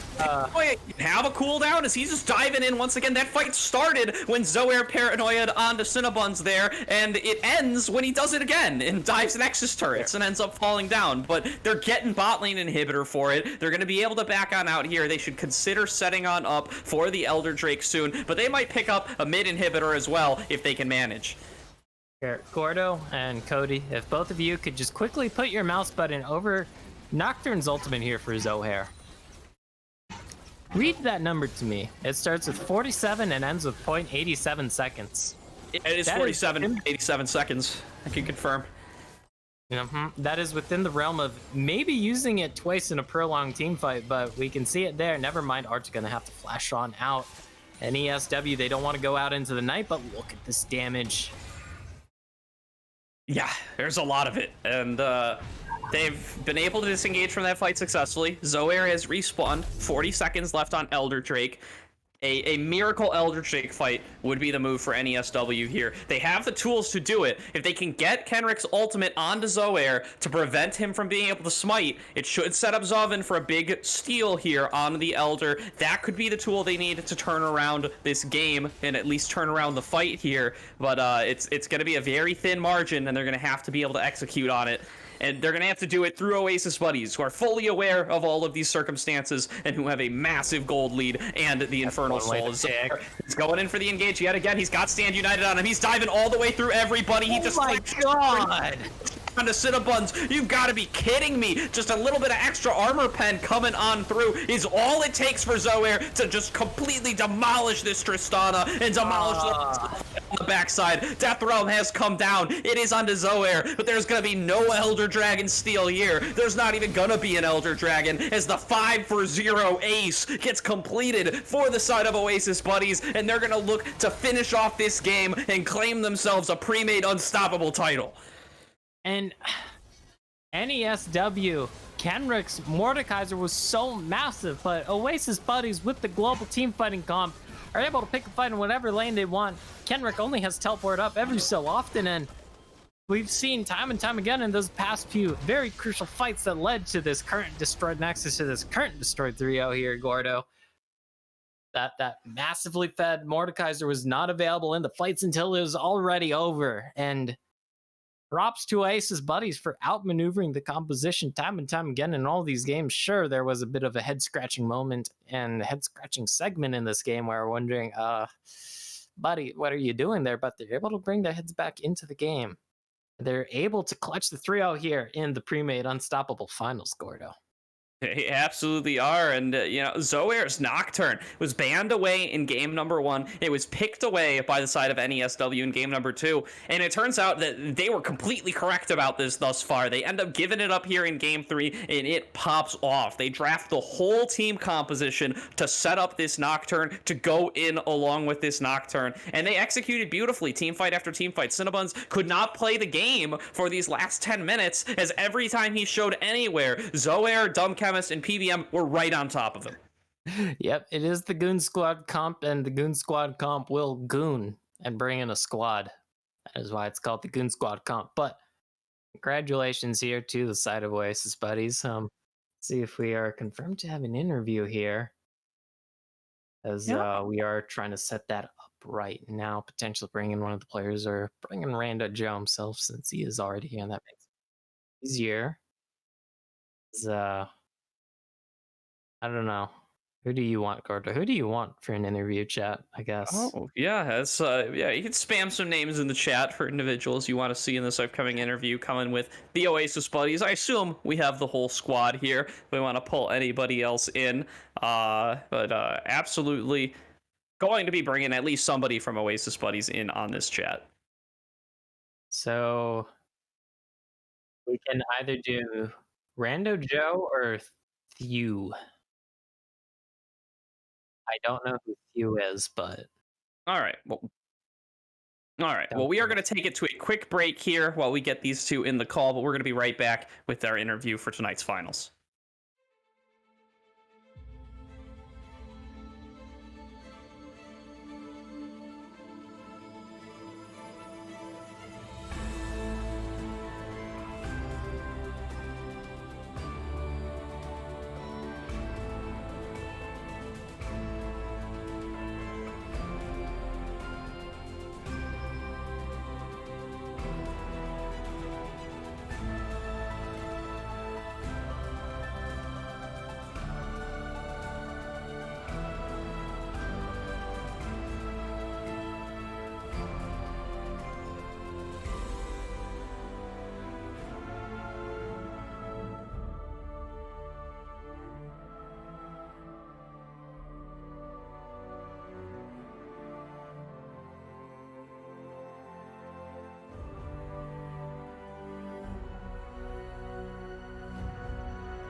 Welcome back, everybody. We are joined here by the bot lane of Oasis Buddies with Rando Joe and Dumb Chemist joining us here tonight. Congratulations, you guys, on a nice 3-0 pre-made unstoppable title. Thank you. Absolutely. That's bot lane synergy we like to see. Absolutely is here. So I want to start off with a little bit of a bot lane centric question here. What was your guys' strategy coming on into this series in regards to what you wanted to draft for the bot lane? We saw a couple of different duos come through for you guys in this series. What was your plan going in? Did we have a bot lane? We really hate Joe. So we kind of draft to plan for just abandoning him and saying good luck. And I feel like that's kind of evident in our play here today. That poor man really showed some resilience in how much he was just getting bullied the entire time. We do like abandoning me. This is true. But it's okay. Hey, you gotta learn to be a strong, independent hot dog. We do be soaking pressure. Absorbing cooldowns. I think I was down CS in every laning phase today. Poggers. Well, we kind of came in with a plan to play weak side and make it work from there. We've had a lot of experience just playing weak side bots. So we just kind of go where we're asked to be, and then the team, obviously, you see them, they make it work. So I guess my biggest question is, we saw a lot of top side dominance coming out from NESW throughout the series, and it did kind of show to be a potential bit of problem in especially games 1 and 3. How did you guys prep for that? How did you guys play around that? How did you guys deal with that? A lot of the game 3 was just making sure that we could keep Mordekaiser away from the team fights as best as we could. So like PBM, I think PBM stalled Mordekaiser from joining like 2 team fights. And that really helped because he was able to pretty much just solo anybody once he was actually in a fight. As like evident by, I mean, I think he killed me twice in his ultimate and nearly killed me once, and then he killed someone else as well earlier in the game. And so basically we're just kind of trying to keep him out of the team fights because it's definitely their strong point. A lot of that actually came from the jungle prio throughout the series, where we knew Nocturne was going to be kind of a contested pick. So we looked for Shen, A, to counter Nocturne Shen, and B, to have Nocturne Shen. And in the process, we knew we were going to be sacking top lane. We knew PBM was just going to be having a rotten, no good time. He's used to it. Maybe a little bit of question about the mid lane then, as Arch, you could see, was getting a lot of bans focused towards him this series. What were were you expecting this to occur, or were you really leaning on Arch's champion pool in this series, or did it maybe get tested a little bit more than you guys expected? Arch can play any champion in the game except for Zoe. So as long as there's 100 other champs available, I think we were more than comfortable with letting him kind of have counter pick and choosing the lane he wanted to play. And I guess, well, any words you want to say to the audience? Any words you want to say to Zuki on the bed behind me before I guess we wrap up this stream, since it has been a bit of a long night, and I'm sure you guys want to celebrate the big dub here in the Risen Premade Unstoppable Finals. We love Zuki. Zuki, you hear that? You have any words for that, Zuki? Big Zuki fan. Out of range for the mic, sadly, so no Zuki response. All right, I will let her. That's okay. Well, very good. Thank you guys for joining us here for a little bit. Then I really appreciate hearing some of your thoughts on tonight's series. And thank you to everybody else for tuning on in to tonight's Premade Unstoppable Finals. Congratulations to Oasis Buddies on their win. And thank you all for tuning in. Tune in next time.